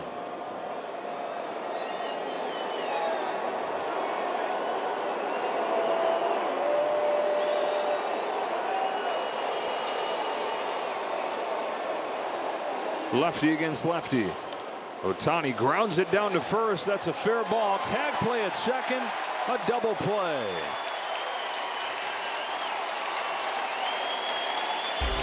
Stand and stretch. Time for the 7th inning stretch, brought to you by Sit and Sleep, SoCal's most trusted mattress store. And here comes Roki Sasaki out of the Dodger bullpen.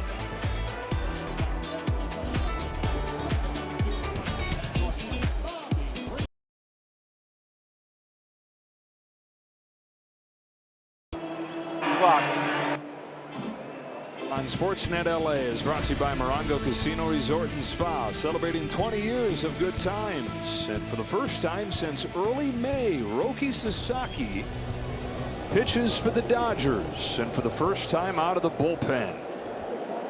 James McCann leads off in a fastball to the bottom of the knees, strike 1. Bottom line, if he can throw strikes with his stuff, he can have a roll. And Dave Roberts said there's no reason to carry him as a mop-up guy. So let's go see what he looks like in a tight game and a leverage situation. Backhand play, Muncy chucks it across the diamond to get McCann. Sasaki with some help from his defense for the first out of the 7th. That's a huge, huge first out. I mean, first time you're pitching out of the bullpen, first time since early May. What you need is no one on base, at least to lead off this inning. Coming out of the bullpen, Max Muncy, who has had a great game at third base, makes a great play down the line. That allows Roki to take his first exhale. 98 during his rehab stint. His recent one working out of the pen. 99 right here for a strikeout Tawa.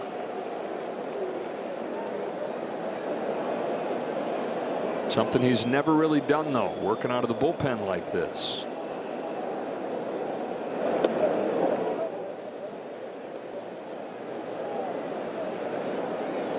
Still just 23 years of age, Sasaki.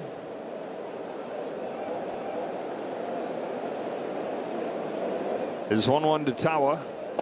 Swing and a miss. 98. Pitch from the devil. What in the world was that? It says it's a four-seam, but that thing had a run. I mean, look at it. Goes in on the hands.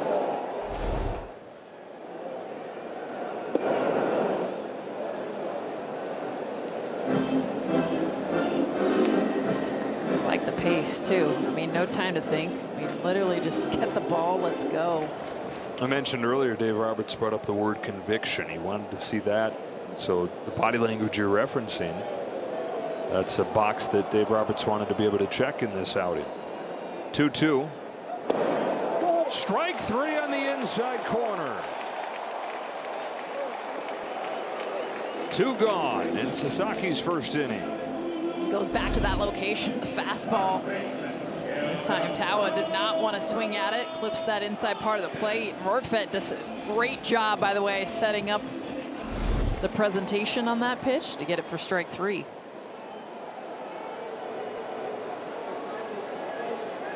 Eudemaro Vargas. 100. Didn't get the call.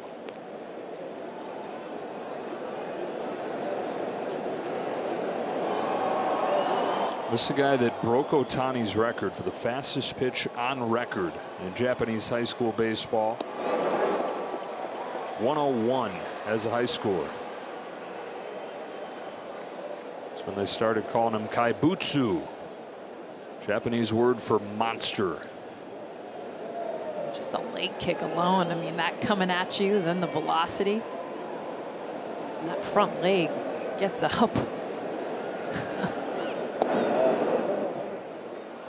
Very intimidating, especially knowing not just the fastball. We get excited about 100 miles an hour, but that splitter when it's going right is deadly.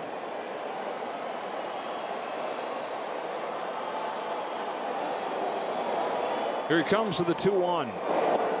Wow. That was a splitty. 2-2. I'm just looking at Vargas's swing. Hitters will tell you how good this stuff is. I mean, look at it. Look at his reaction. Oh, man. Get out on your front foot.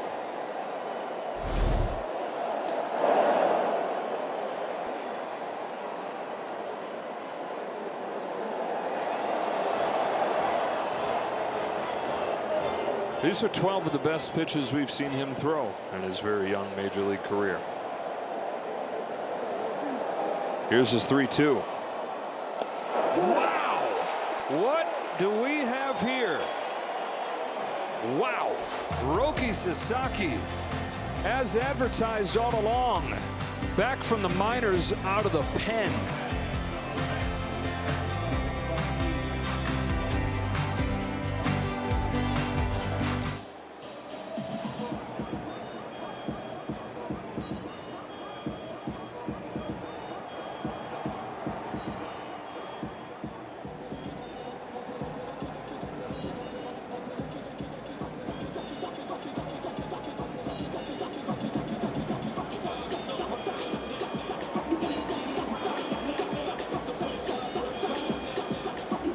For the Dodgers, and so jumbo jacks for everybody tomorrow, and Roki could not contain his smile.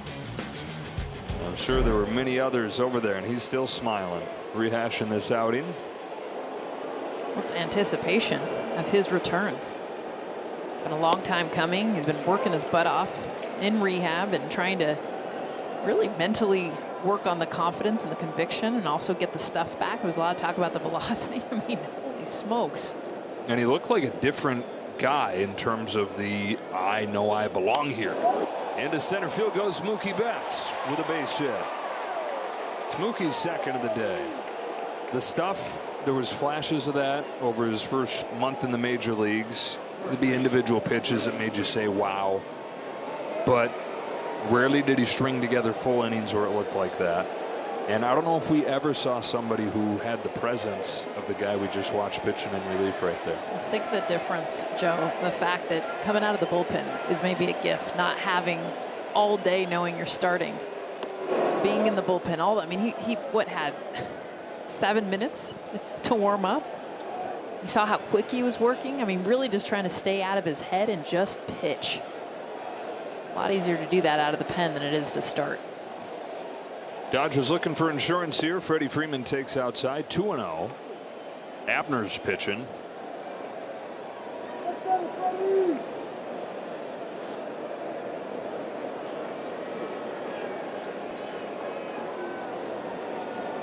Here's his 2-0. 2-1.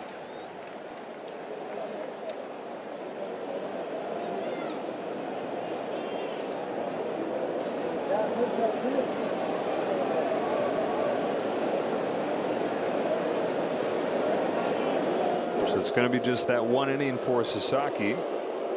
Alex Vesia has started to warm in the Dodger bullpen. Which totally makes sense. But I mean, I want more Roki Sasaki. Bring him back out. Finish this game. Last 3 innings.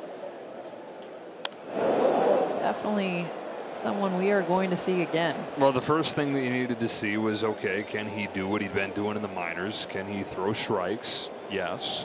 But then the next equally big thing is, can he do it again in a couple days? Because you're not going to carry a guy who can't bounce back and provide that a couple times in a few days span. That's uncharted territory for him.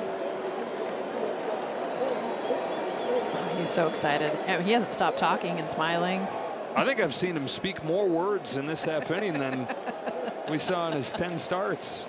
He's kept them all in the last 3 months. Freeman tied up, strike 3.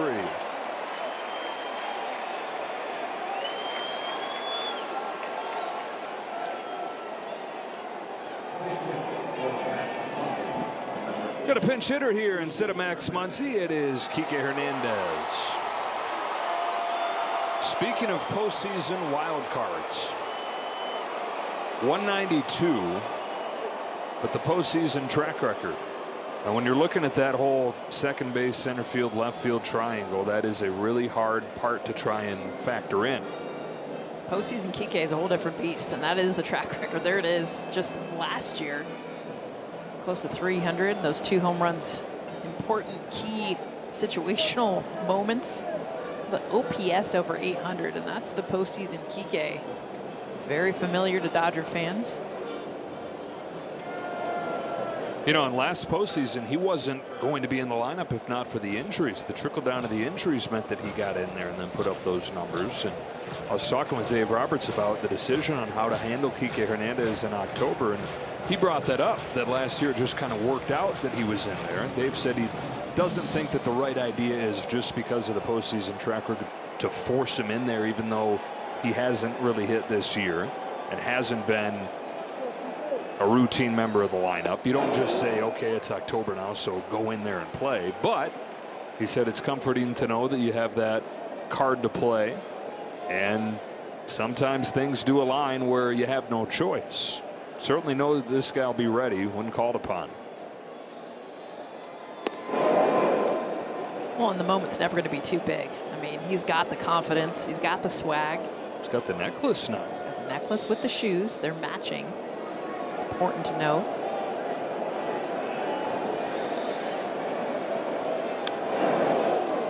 It's 1-2. Just missed that one.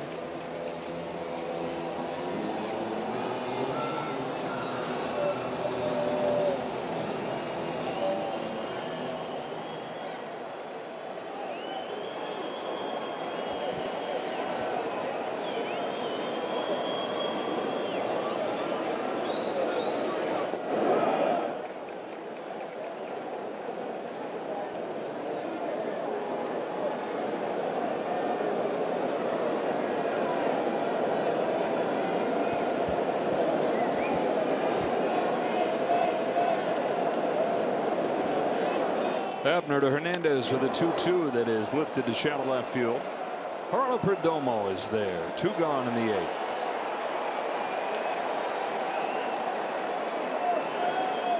And it's Teoscar Hernandez, hitless today after the 2-hit game yesterday.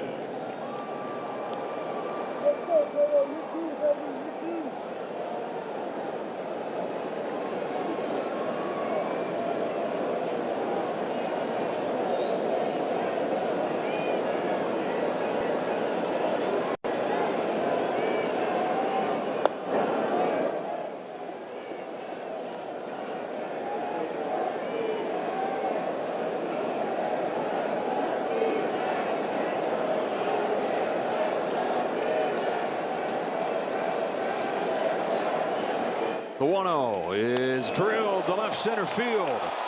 Tawa's going back. It is off the wall.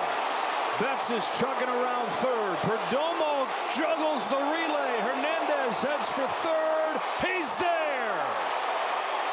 Dodgers take a 4-1 lead. Teoscar Hernandez roaring his way into third. I think there's going to be a play at the plate if Perdomo had caught the relay throw, but couldn't get it cleanly. Betts was in easily, and Hernandez took advantage, taking the extra 90 feet. Yeah, just misses a home run, too. You can tell by the follow through, just watches it like an extra second, thinking this is going to be out of here. Deepest part of the park, off the wall, just missing the home run. Mookie scooting around third. Perdomo juggles the ball, allows him to easily score, and then I love that Teo sneaking into third. Double with an RBI and then an E6. He says, let's keep it rolling. And they'll try to do that against a new pitcher.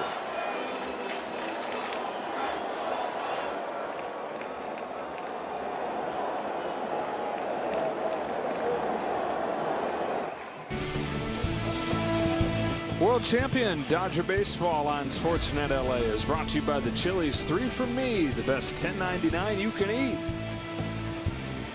Dodgers have tacked on. They lead 4-1 here in the 8th inning. Teoscar Hernandez with a 2-out RBI double. Advanced to third on the air from Perdomo. Juan Murillo's the new pitcher for the Diamondbacks, and Tommy Edman up there with 2 hits in tow. 2 of the 9 hits for the team tonight. Biggest one, a 2-run home run from Andy Pages.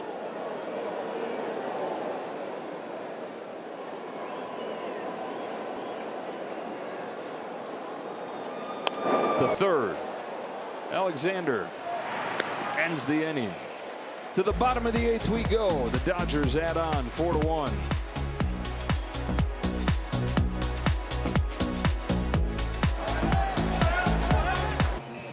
When we wrap up, stay tuned for Access Sportsnet Dodgers, presented by Mercury Insurance. Can read that clearly tonight. Finish Jerry's calling for. It is Alex Vesia on to pitch. He was able to pitch around 2 walks yesterday. And he's out there for the 8th inning with a pinch hitter coming up to start the inning. Instead of the 9-hitter Jorge Barosa, Jordan Lawler will pinch hit. No one used or trusted more than Alex Vesia. Continued to be leaned on. First time we kind of saw him in a while with some command issues last night. Just didn't have the same feel. Especially for a Diamondbacks team that tends to chase a lot out of the zone. They were very patient.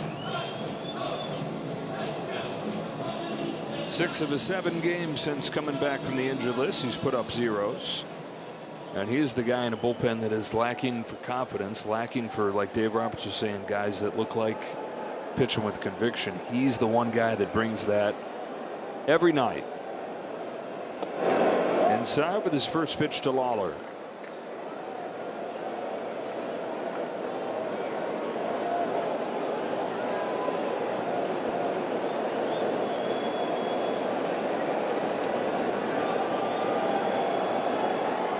Swing and a miss, 1-1.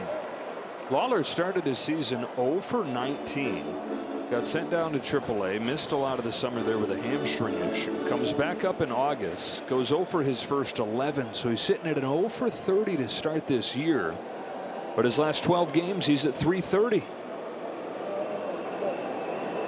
And hitting to lead off this 8th. Swinging and missing, behind 1 and 2. Lawler's one of those players, ton of expectation. First round draft pick a few years back. 6th overall, 2021, still just 23 years of age. On a 1-2 from Vesia, Lawler takes inside, and the count evens 2-2. Top of the order after him. Can the Dodger bullpen protect this lead?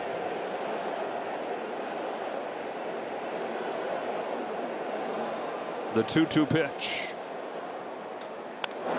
Line to left field. Diving try and a catch from Andy Pages, who's having himself one well-rounded night. Alex Call approves of his fellow left fielder. Well, it's the read, too. I mean, you think about a sinking fastball. Imagine being an outfielder and this shot hit at you and it's going straight down. I mean, literally, the vertical drop late for Pages. Look at the eyes and the read. A beautiful job to play that, to read it, all of it. So they keep the bases clear for the top of the order.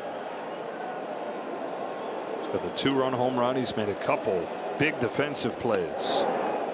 Marte looked like he was starting to show bunt right there with everybody deep on the infield. He was thinking about a drag bunt down to Kike. 2 hits the traditional way so far. 2 of the 5 for Arizona. On 1-0, Marte fouls it back. 1 ball, 1 strike. Takes a giant hack after that. And a pitch that wasn't anywhere near the strike zone. It's kind of the Diamondbacks offense in a nutshell. Some short game, some chase, aggressive swinging. Line drive left field. Pages will have to play this one on a bounce. Marte's got his 3rd hit of the ball game. His 10th over his last 5. Top 3 in this lineup are some of the best top in the order you're going to see. Marte continuing on a stretch that's been red hot. Another hit.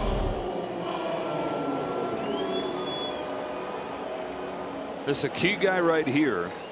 Corbin Carroll waiting on deck. Perdomo, 12-game hitting streak, but 0 for 3.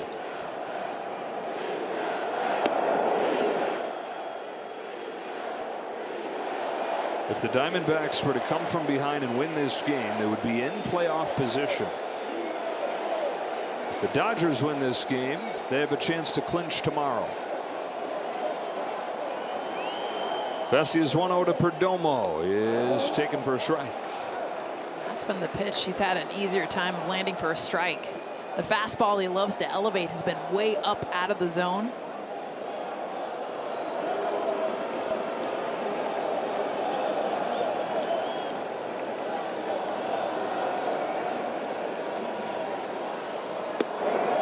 Ball 2.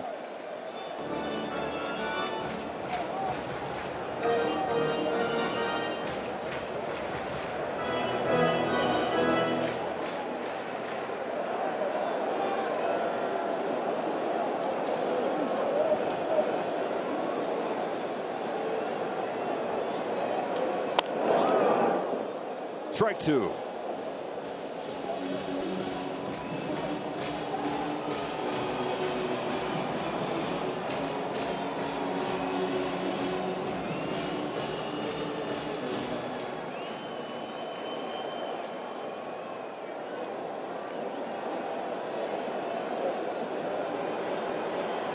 Marte at first, 1 away. 2-2 pitch from Vesia to Perdomo. It's hit foul. We'll do it again.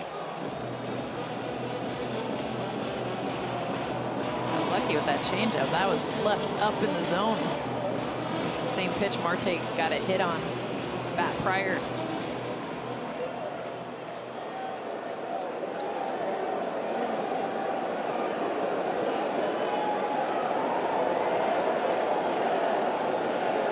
Tying run in the on-deck circle here in the 8th.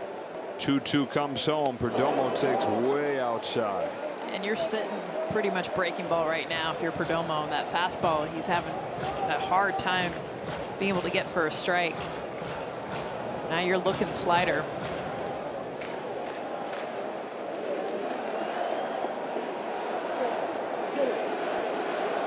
Here's Vesia's payoff.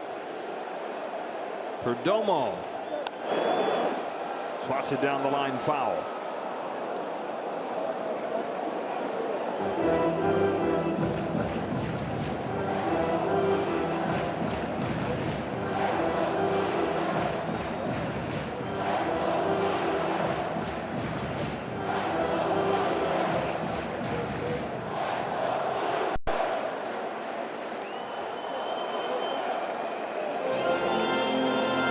Alex Vesia, who a year ago in the postseason pitched in 7 games, did not give up a run.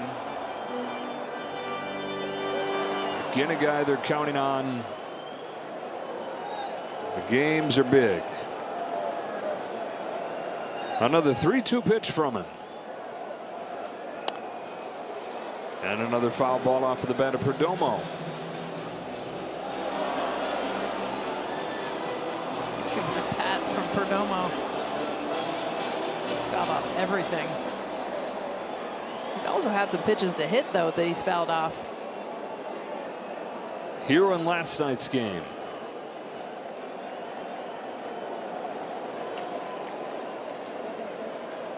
Fouls it again. One of the best 2-strike hitters in baseball. It's always been part of the personality, but he's added the power to that. In fact, he's got the #1 on-base percentage in the majors with 2 strikes. Next pitch will be the 10th from Vesia. Try to get him to chase up with that fastball. Walked him. You talk about earning a walk and getting Corbin Carroll to the plate representing the tying run.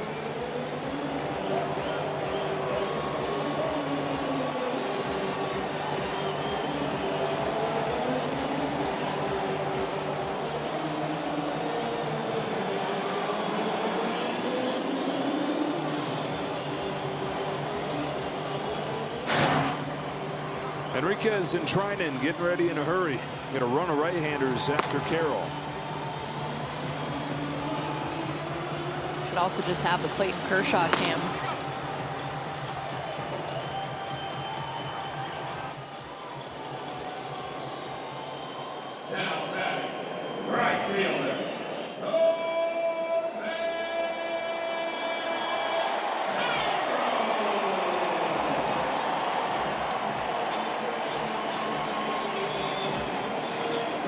Home runs to lead the Diamondbacks.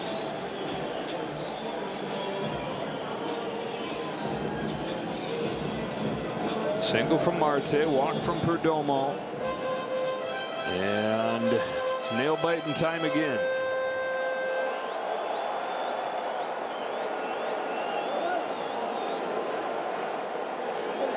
Here we go. Vesia to Carroll. Strike 1.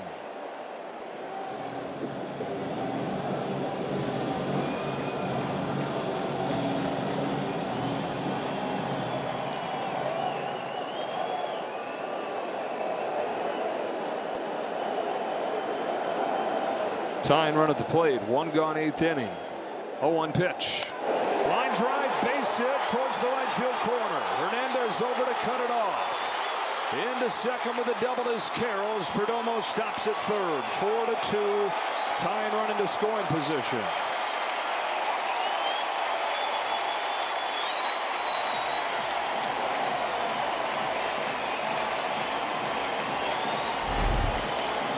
Corbin Carroll ready for the fastball. And this is middle. We saw Vesia missing with that pitch way up out of the zone. Lands it for strike, but right over the white part of the plate. Carroll driving it down the line for a double.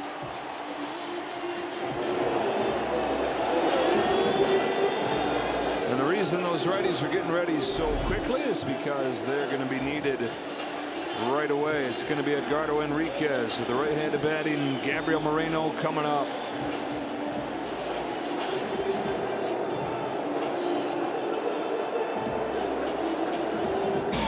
Tying run in scoring position. Enriquez on to try and end a repeat nightmare. Came in yesterday, gave up a home run for a batter he faced at the bottom of the order and then got out of the inning. Dodgers trying to find the stopper. Enriquez hadn't given up a home run his first 20 games in the majors. That made it 2 out of his last 3 that he's given up a long ball. It's Moreno taken a little bit high for ball 1.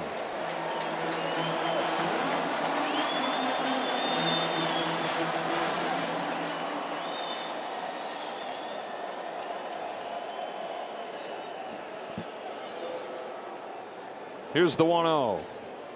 Moreno has his knees buckled on a slider.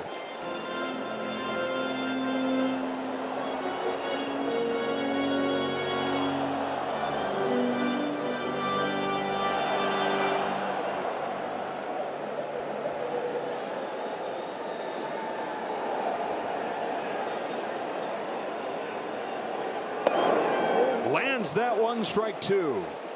That was down to the last second, too. He was having a hard time hearing with the pitch comm.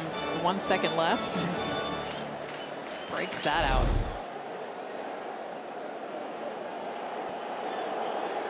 Enriquez to Moreno with the 1-2 pitch.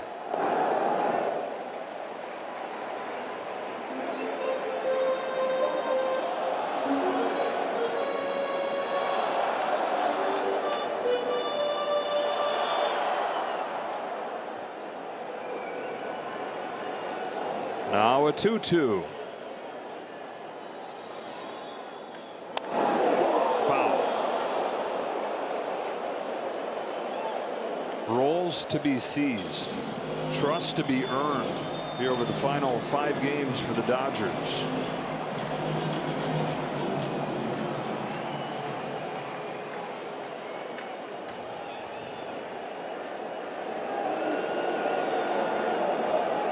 Another 2-2 from Henriquez. Bouncing ball in front of the plate. Rortvedt has no play. It's 4-3. Magic dust on these Diamondbacks.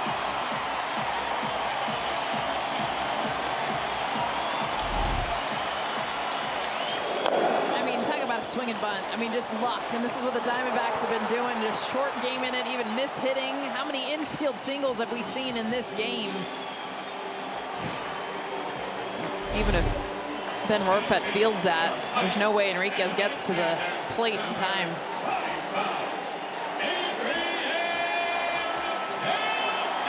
And it's Adrian Del Castillo to pinch hit. Hit a pinch hit home run as part of last night's comeback. And it was against Enriquez. This was the batter that he faced when he came in. Home run immediately off the bench. That was in the 9-hole.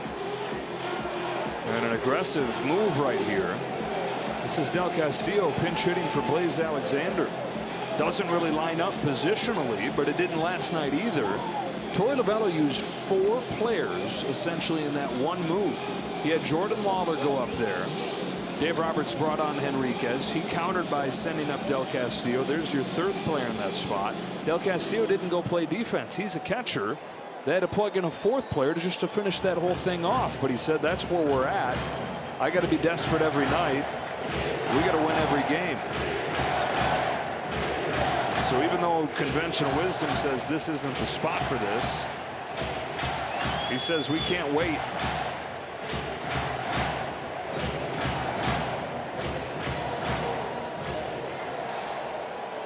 Tying run at 3rd, go ahead run at 1st. 1 away in the 8th.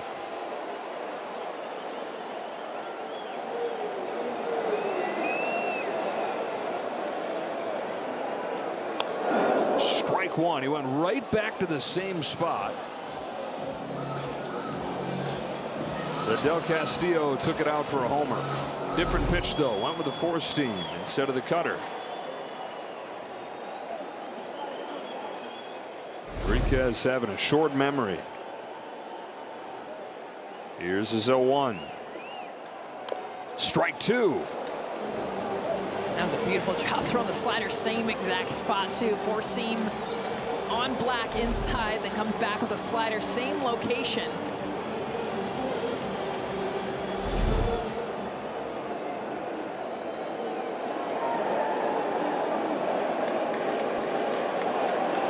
Edgardo Enriquez home with an 0-2. didn't get the call as Hortvedt couldn't catch it. That's strike 3.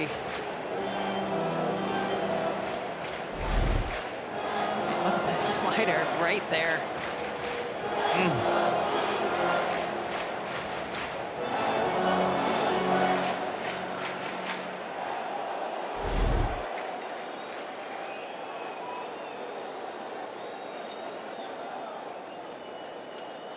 So he has to try again. Here's 1-2.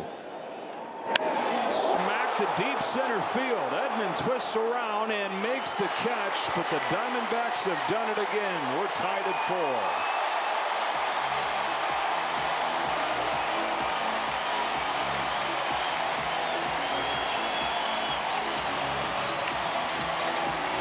4. All 3 charged to Vesia.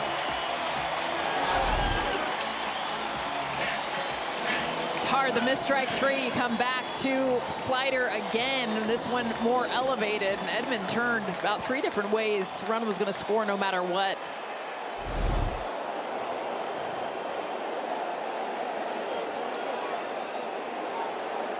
The last 3 games, Dodger starters have given up 1 run in 19 innings. The Pen has now given up 10 in 6.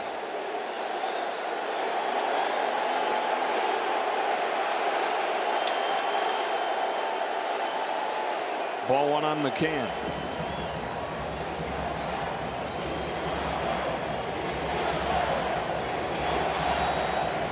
Think about just the first out of this inning, Joe, is a line drive shot. Pages made a great play to take away a single.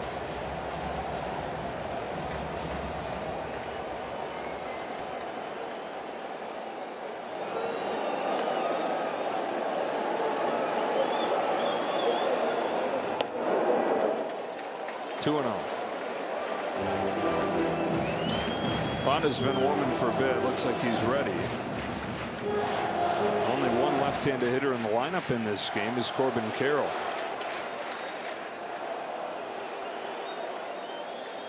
Here's a 2-0. McCann takes a strike.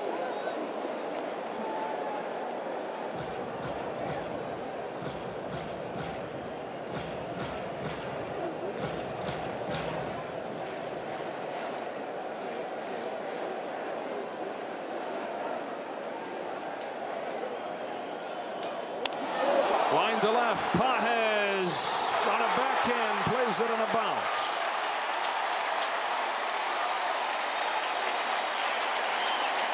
The fourth hit of the inning for Arizona.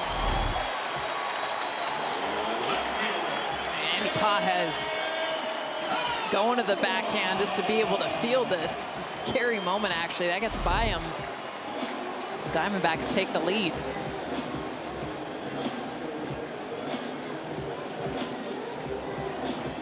Tao's going to hit for himself even with the righty in the game. He's close to a 300 hitter against lefties. Down below 200 against righties.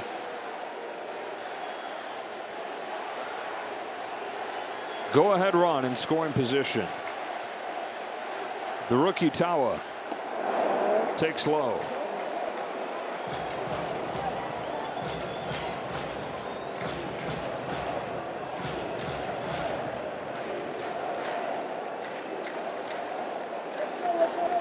Moreno at second, McCann at first, couple catchers on the bases.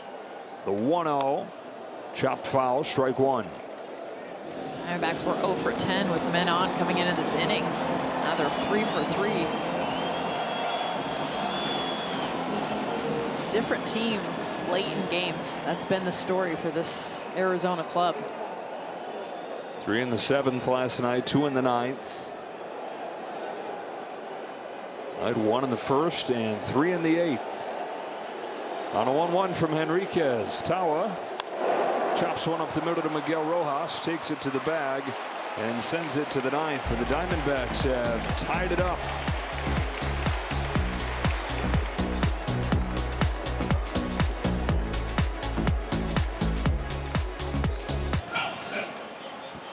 Tied at 4 to the 9th inning.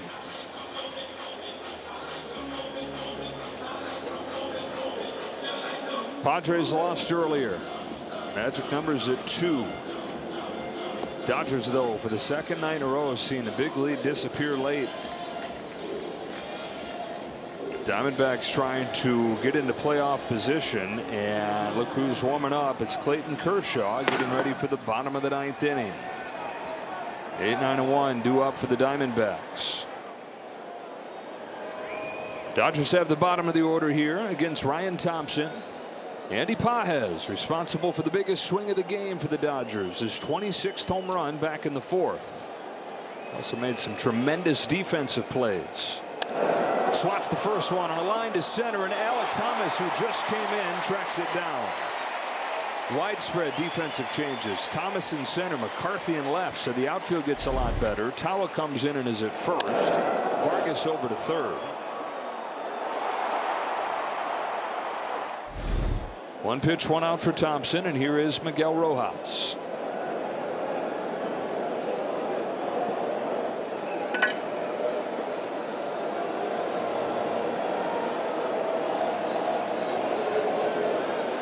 Rojas, who's 1 for 3, takes a strike. It's a 1-2-3 inning for Thompson in yesterday's game.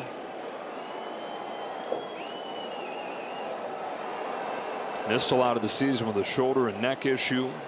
1.40 ERA in his first 10 games since coming back, and he's ahead of Rojas 0-2. Dodgers need a base runner here to get Ohtani to the plate.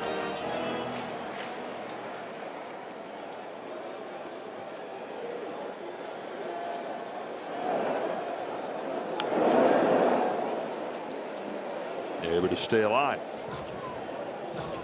It'll be Vargas, Thomas, and Marte due up in the last of the 9th, it appears, against Kershaw, who will make his first regular season relief appearance since 2019.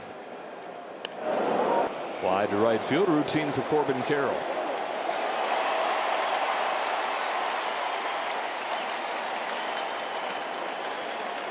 Two out and Rortvedt. You know, Ben is kicking himself for the dropped what would have been 3rd strike. One pitch later, the sacrifice fly from Del Castillo that ties the game. One of those situations where you try so hard to frame it and present it. Sometimes it goes a step too far beyond the bottom line of just simply catching the ball. That one didn't even need framing. It was a strike. It was not even borderline strike. Thompson's 0-1.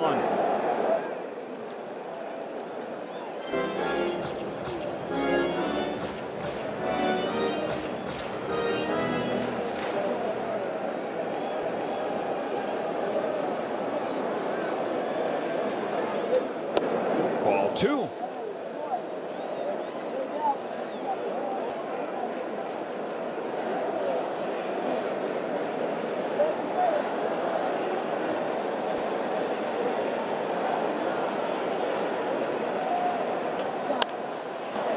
Marte. We go to the bottom of the 9th. And here comes Clayton Kershaw.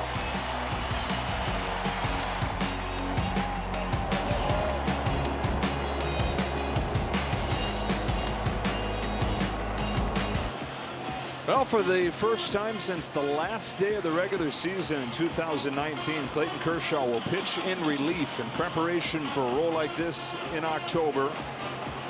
Done it in the postseason throughout his career. Did it a couple times as a kid, his first couple years in the major leagues, and then that last day of the regular season in 2019, getting ready to potentially do that in that postseason. And this is his idea. He went to Dave Roberts the other day and he said, hey, those 2 days, which would be my side work days in Arizona, I'll be available out of the bullpen. I can read the room. I see that I'm probably not going to start games for this team in the postseason. Let me go get a little bit of work in what my role may be. So Clayton Kershaw just seeing what the weakness is and doing anything he can to try to help. Tomorrow Vargas leads off and takes a strike. Froggy, 91 from Kersh.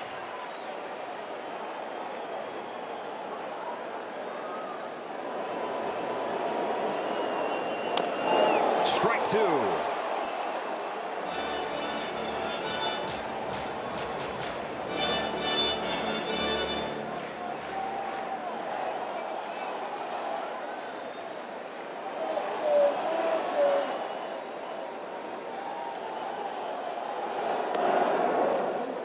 He goes fastball, slider, then the curve that popped out of his hand there.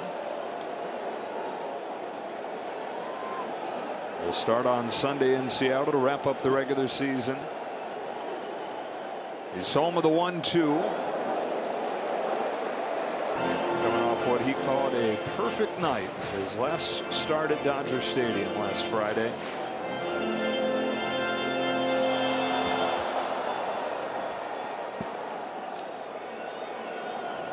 Here's the 2-2.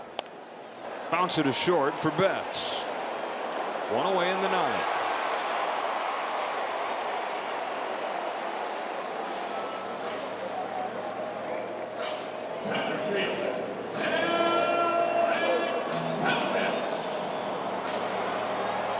Thomas came off of the bench defensively last inning. Thomas hitting above 300 his last 10 games. First one from Kershaw.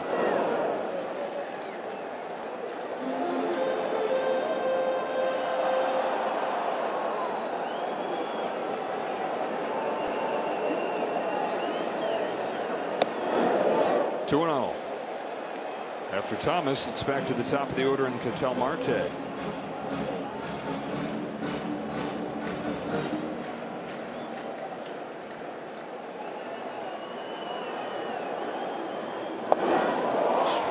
and a miss. He's a good slider. End on this late. Left on left.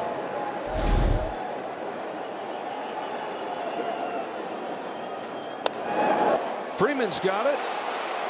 2 out.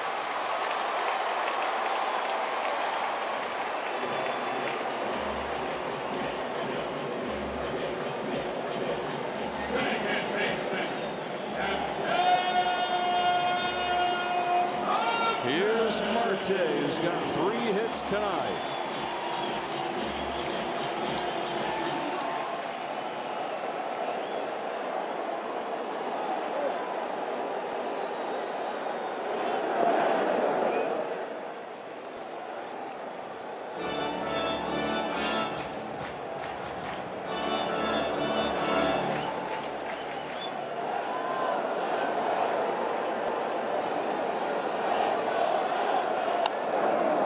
One ball, one strike.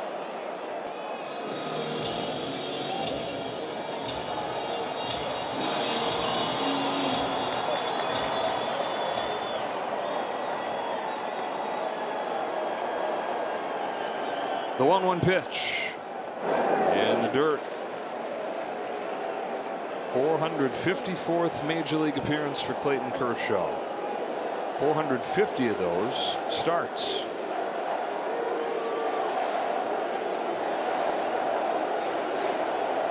Home with a 2-1 pitch. Tried to find a changeup on the outside corner, but it just missed. Just missed.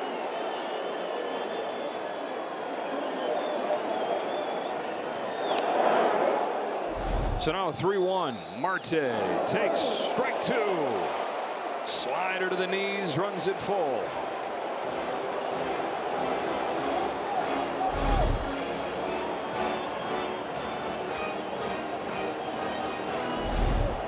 First relief appearance in 6 years for Clayton Kershaw. Trying to send this game to the 10th. His payoff. Marte flies it to right center field. Edman's over. Edman dives and makes the catch. That ball kept on peeling away from Tommy Edman, but a Superman dive makes it a 1-2-3 relief inning for Kershaw. On to the 10th in Phoenix.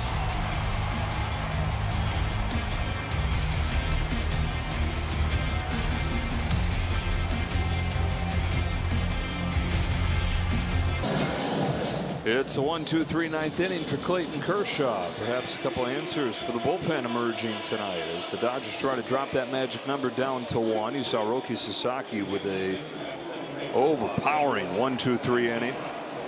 Clayton Kershaw does what he always does, finds his way through. Free runner was supposed to be Ben Rortvedt. Brilliant move right here. Going to the speedy Ha-Seong Kim. Brandyn Garcia's on to pitch. The top of the order's up. It's Shohei Ohtani to lead off.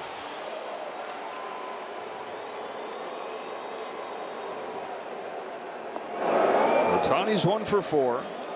Tripled to start this game. Came in to score on a sacrifice fly from Betts. Dodgers added 2 runs in the 4th on Pages' home run. They added a run in the 8th on a double from Tasker Hernandez. Bouncing ball foul.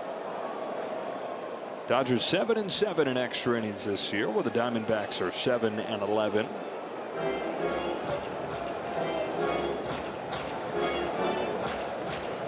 Plenty at stake for both sides. Diamondbacks with a win would be in playoff position. Out of the middle of nowhere, left for dead 2 months ago. Sellers at the deadline. Dodgers with a win would be a win away from clinching the division, with a day game coming tomorrow.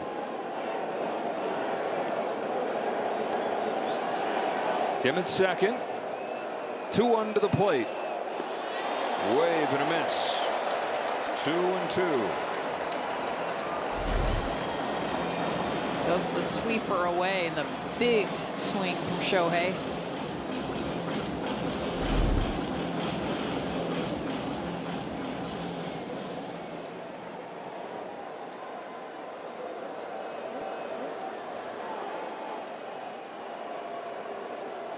Garcia's 2-2. We got a chase on a pitch that was nowhere close.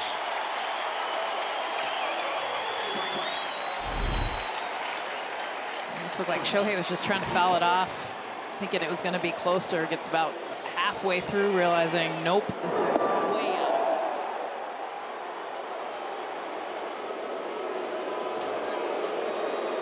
So Ohtani unable to advance the free runner. Mookie Betts comes up. 2 hits and a sacrifice fly. And it takes a ball from Garcia, who worked the 1-2-3 inning yesterday. 6 consecutive scoreless outing for him.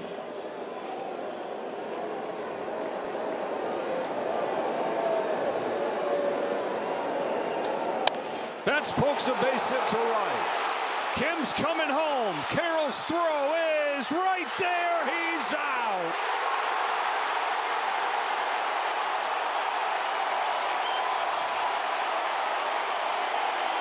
Corbin Carroll with an outfield assist. With Kim's speed, it had to be perfect, and it was. Well, Kim had a slight hesitation. It was a line drive, and it's that slight hesitation. As soon as this ball is hit, you see him jump back. That's what cost him being able to get home. They sent him anyway. Had to be a perfect throw. Carroll does just that. Los Angeles challenging the alcohol at the plate. Dodgers challenging. They got him.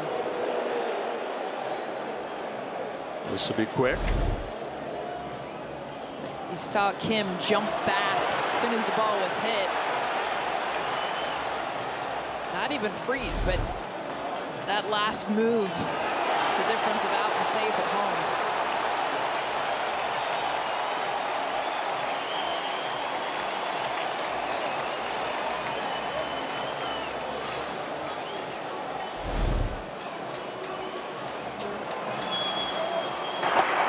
After review, the field has confirmed the run is out. Los Angeles will lose their challenge.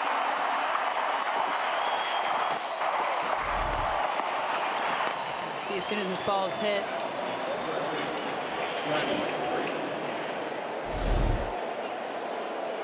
A pitch before that, but yeah, we showed the previous replay exactly what you're talking about, him having a freeze on a line drive. So it stays tied at 4. The inning's still alive with Betts at first and 2 out for Freddie Freeman. This place deafening.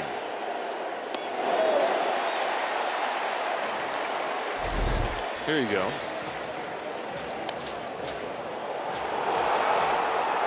That little difference, that hesitation. Knowing where the defense is at. Close play at home.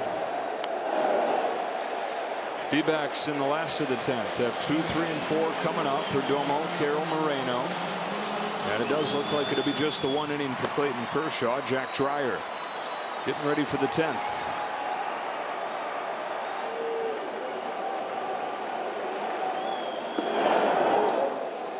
Brandyn Garcia, who they got at the deadline in the Josh Naylor deal, one of the many trades that was a waving of the white flag, it looked like. Who saw this coming? Good take, 2-2.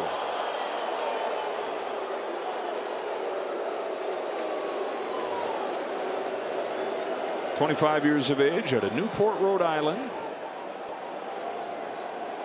Delivers a 2-2 to Freeman. And it's right there for strike 2. At the bottom of the 10th. Tied at 4.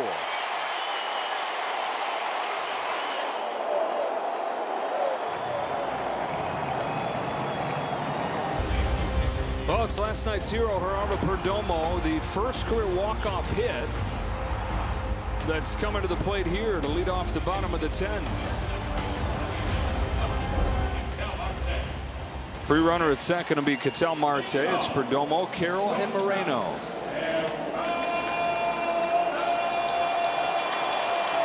Dreyer, who's been so reliable for most of this year, right back in the saddle after he gave up 2 last night.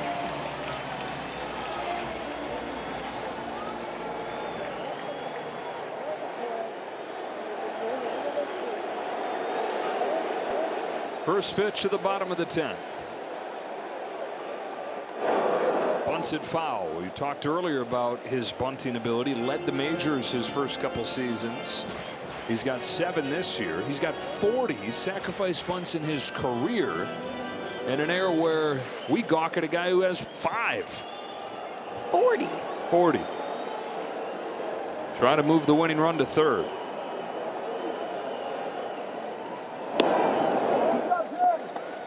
And not only, most teams would never do this with who's up to bat. I mean, Perdomo, we just saw what he did last night, what he can do with the bat, just being able, the percentage-wise of getting a hit in this situation.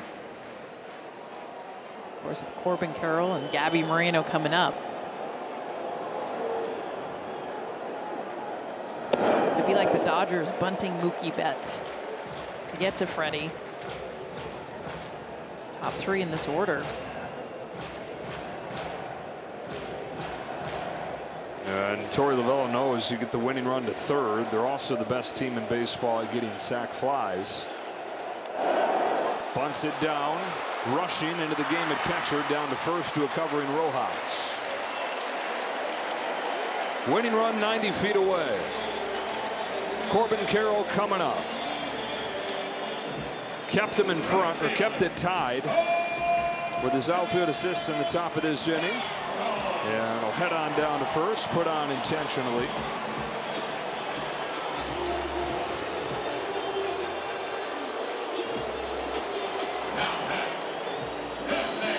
And Moreno will come up.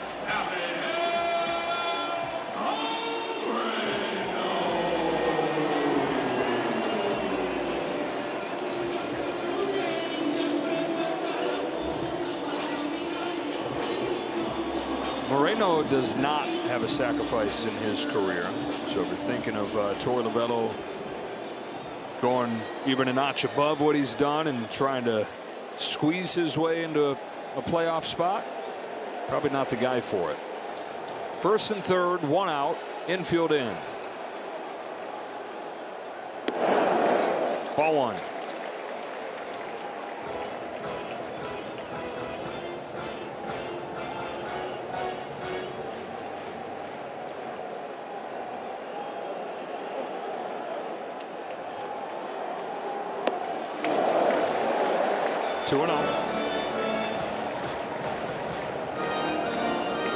Jake McCarthy's on deck.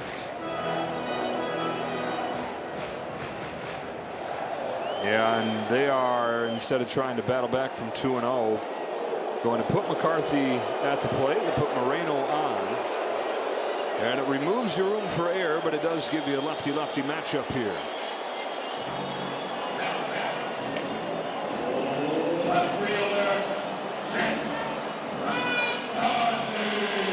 Bunting very much a part of McCarthy's game.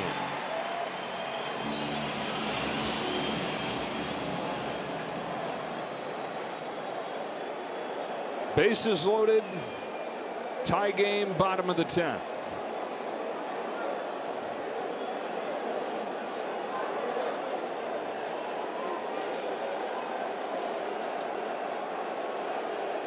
No room for error. Strike one.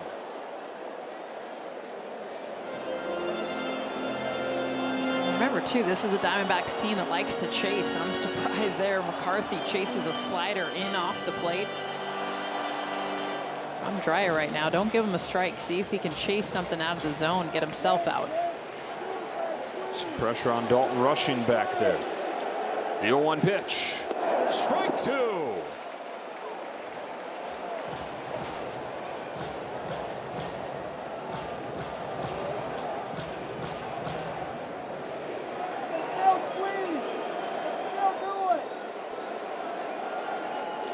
Dryer's 0-2 pitch. Fouled off. How late that swing was. I mean, last second just saved the at bat. Barely gets a piece. Final week of the regular season. Padres watching closely. Mets watching. Reds watching. 0-2 from Dryer again. Very high, and a game-saving catch right there from Rushing.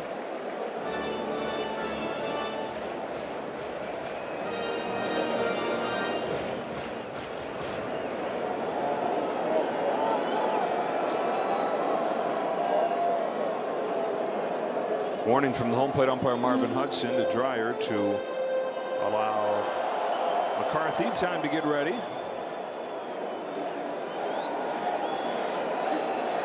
Marte at third, the only man that matters. Dryer's 1-2 pitch. Popped up. As good as a strikeout. Mookie Betts takes command. 2 gone in the 10th.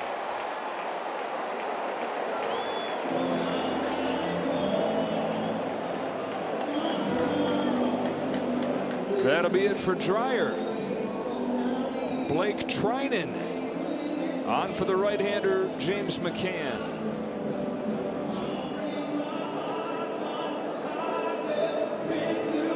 Oh.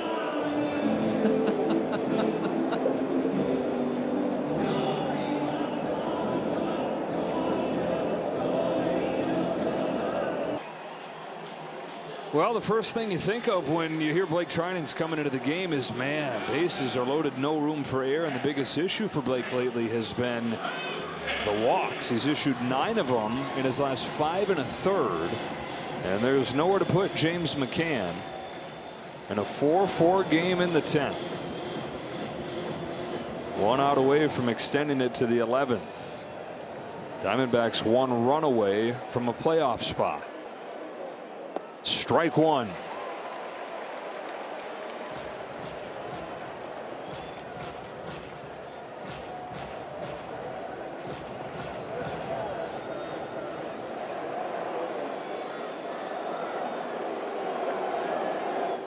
Strike two.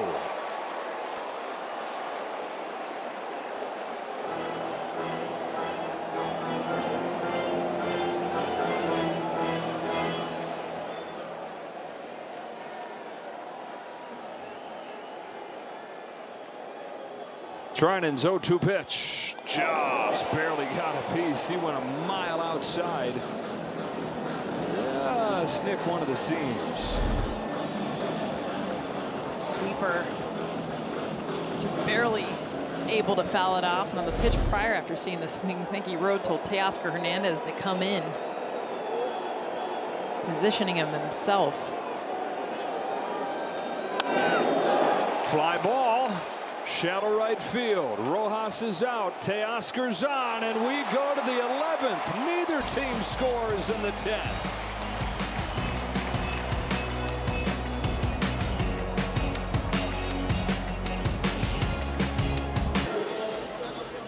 This game right now has all the postseason feels, but the Dodgers are in the postseason for real next week.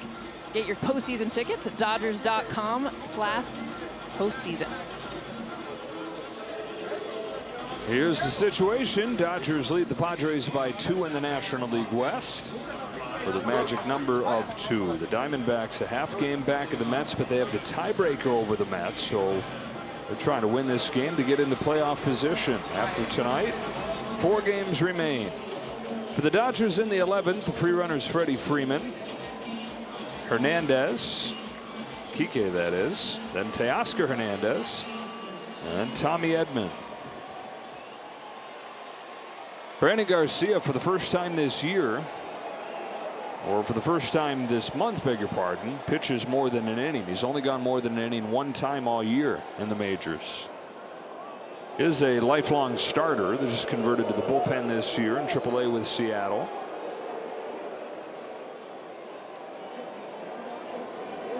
Corners pinched in as Kike Hernandez leads off this 11th.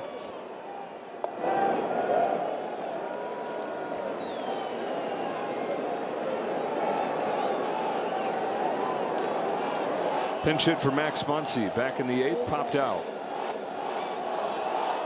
Hernandez one sacrifice bunt this year. Pulls it foul past Dino Ebel.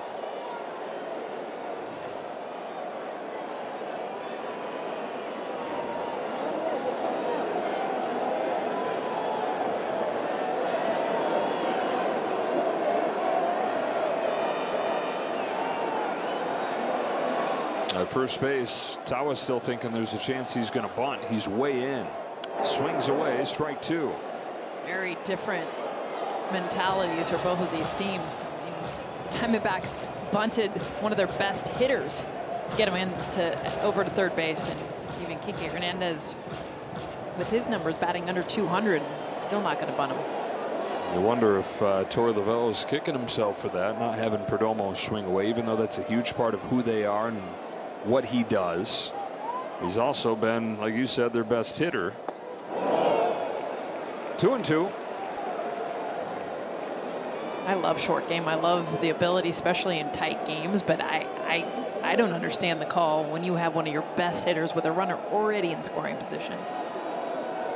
On 2-2, Hernandez flies one to left center field. That is Thomas for the first out. And like last inning, the Dodgers unable to advance the free runner. Here's Teoscar. Knocked in a run with a double back in the 8th. That made it 4-1 Dodgers. It was 4-0 Dodgers yesterday. They lost 5-4. 4-1 Dodgers in the top of the 8th today. D-backs tie it with 3 in the bottom of the 8th. Rarely do you see a game stay tied through 10 with neither team scoring. That's what we've got here. Hernandez pops one in the air to right field. Back goes Carroll with room. Freeman tags and advances to third. Arizona in the bottom of the 11th, the bottom of the order.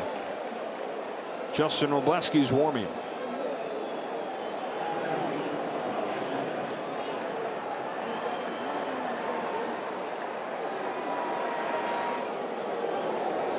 First at bat for Edman tonight from the right side. He's got 2 hits.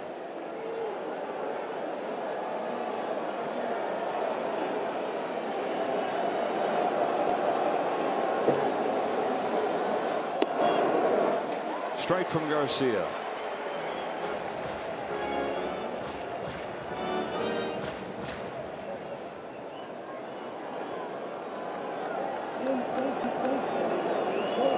On an 0-1, Edman fouls it off, and it's 0-2.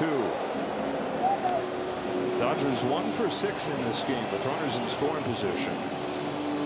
The one hit didn't get the run. Carroll had the outfield assist. Here's an 0-2. Fouls off, 97.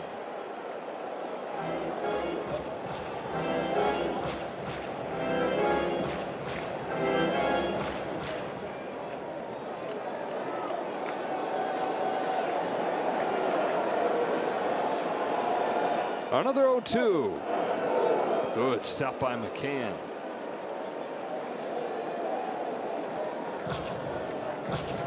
Set up inside of Tommy Edman. He catches him off guard, gets the backhand.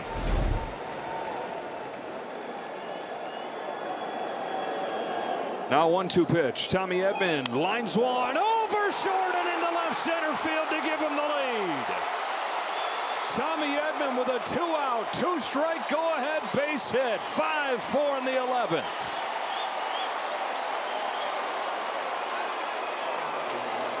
Something about Tommy Edman and just bigger moments.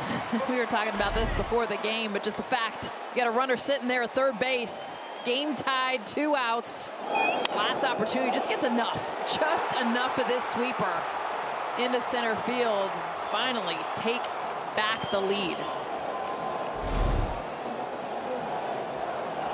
NLCS MVP last year. Didn't do a whole lot in the regular season with the Dodgers after they got him at the deadline. He was injured when they got him. Did enough to have a role going into the postseason, but really made his name, earned that big contract, what he did when the games were at their most important in the postseason. And he's over there talking to a guy who made a career out of running the bases. Dave loves sharing his expertise on the stuff that made him good as a player, the base running, the sacrifice bunting. And talking through things with Tommy, who's dealing with that bad ankle. That's the other part of the conversation.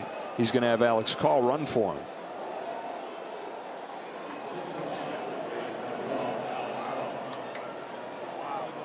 Now both these managers managing this game like it is a postseason game, unloading the benches.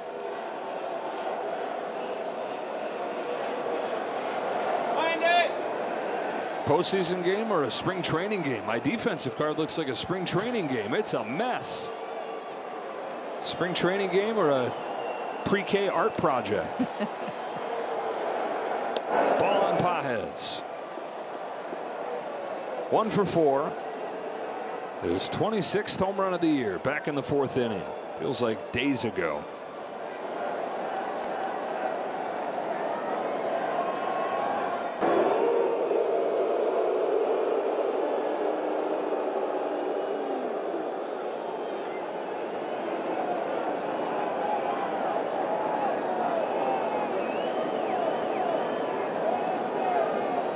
Garcia's 1-0. It's a strike.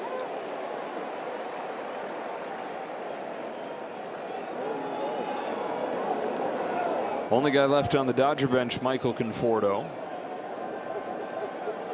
Connor Kaiser, rookie shortstop, the only guy left on the Diamondbacks bench. Unleash everybody. Talk about it. Everyone in the bullpen, bench. Team effort on both sides. How important every game is from here on out. Dodgers have used 6 relievers. Diamondbacks have used 5.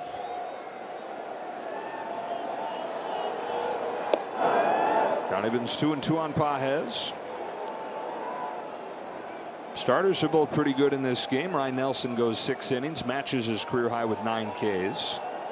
Blake Snell went 6 innings, gave up just 1 run. First batter of the game. 3-2 on Pages, and Call will get a head start.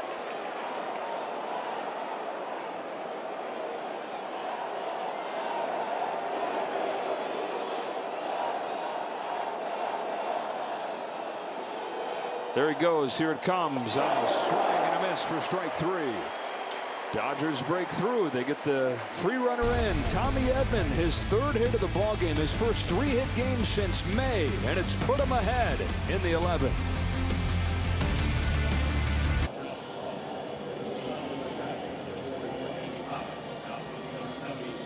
The 7th reliever of the game for the Dodgers, Justin Wrobleski, for the bottom of the 11th, trying to hang on to this 5-4 lead. Wrobleski coming in 7, 8, 9 hitters and then back up to the top. I feel like we've said that every single inning. The 6th time, top of the order could see an at bat. Couple of those defensive changes for you. Call after pinch running stays in and plays left. Pages moves over to center. Tawa shows bunt and takes a strike. Makes a little more sense down here, this part of the order, than it did with Perdomo. Again, Perdomo leading the majors in sacrifice bunts throughout his career, but just a guy that just won the game last night by swinging away. Easy to second guess. 0-2 on Tawa. Let's see. Saw with a 2-strike count last night. James McCann still lay a bunt down, but that was on his own choice. They had taken the bunt sign off. Tawa takes outside.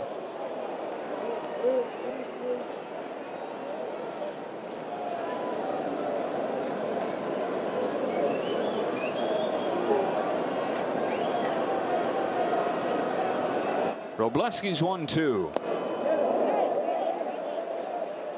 Fouled into the glove, strike 3. Wow. Rushing was all over that. I thought I heard something. Well, I thought it hit his body, but watch it catch the knob. Wow. You're talking just an inch there of opportunity to get a foul tip for strike 3. One away. Dodgers 5, Diamondbacks 4. The hitter's Vargas. Ground ball to short. Mookie Betts over to first. 2 gone in the 11th. McCann to third. And it's up to Alek Thomas.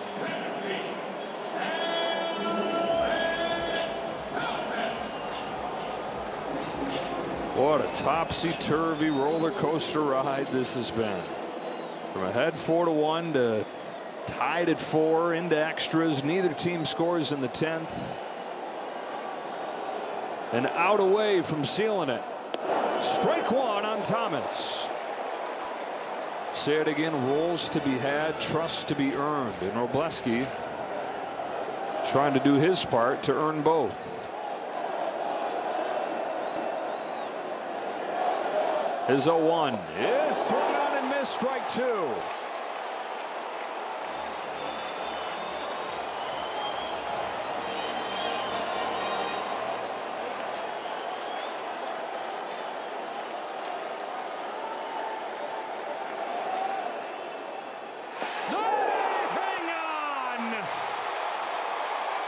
Magic number 1. Justin Wrobleski says, I'll be the guy. The 7th reliever of the day for the Dodgers gets the save. Tommy Edman gets the game-winning hit with 2 outs and 2 strikes in the top of the 11th. And with a win tomorrow, the Dodgers will be crowned champs for the 12th time in 13 years. Joe, they had to earn this one. I mean, you're talking 8 different pitchers, the entire team, the bench, everyone coming in to contribute, and especially taking this late. And the bullpen finally getting it done with Justin Wrobleski to end it here in the 11th. Tommy Edman, his 3rd hit of the day, his first 3-hit game since May in what has been an injury-riddled, frustrating campaign for him. Justin Wrobleski makes it hold up, striking out Alek Thomas. 5-4. You can breathe, folks.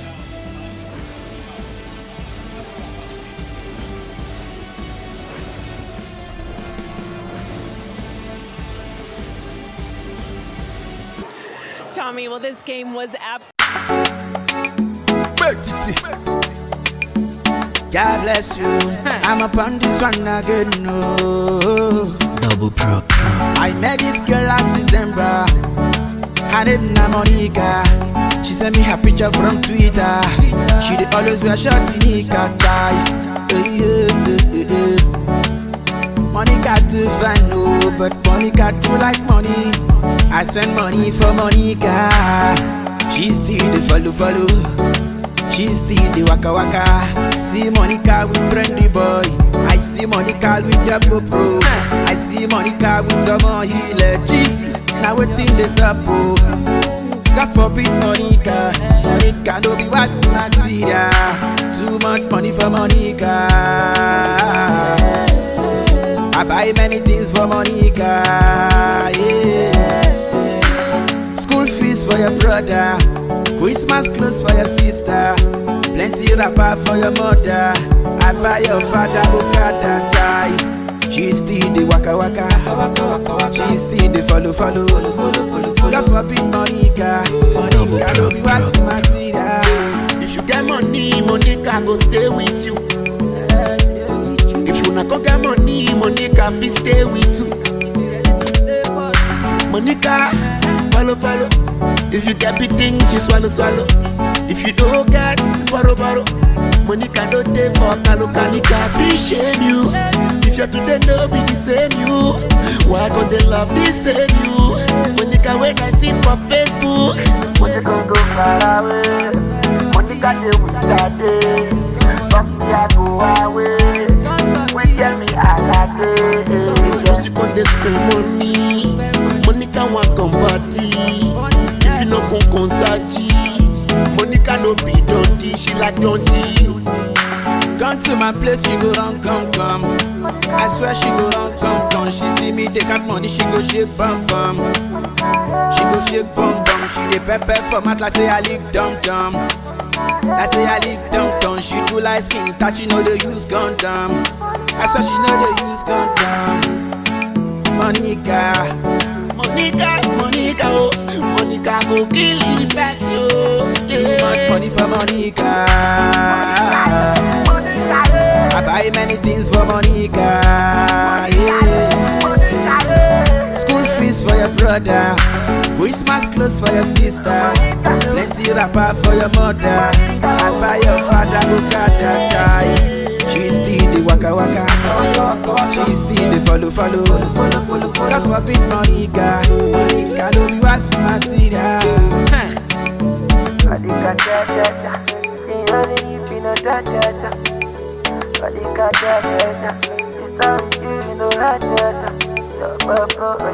Monica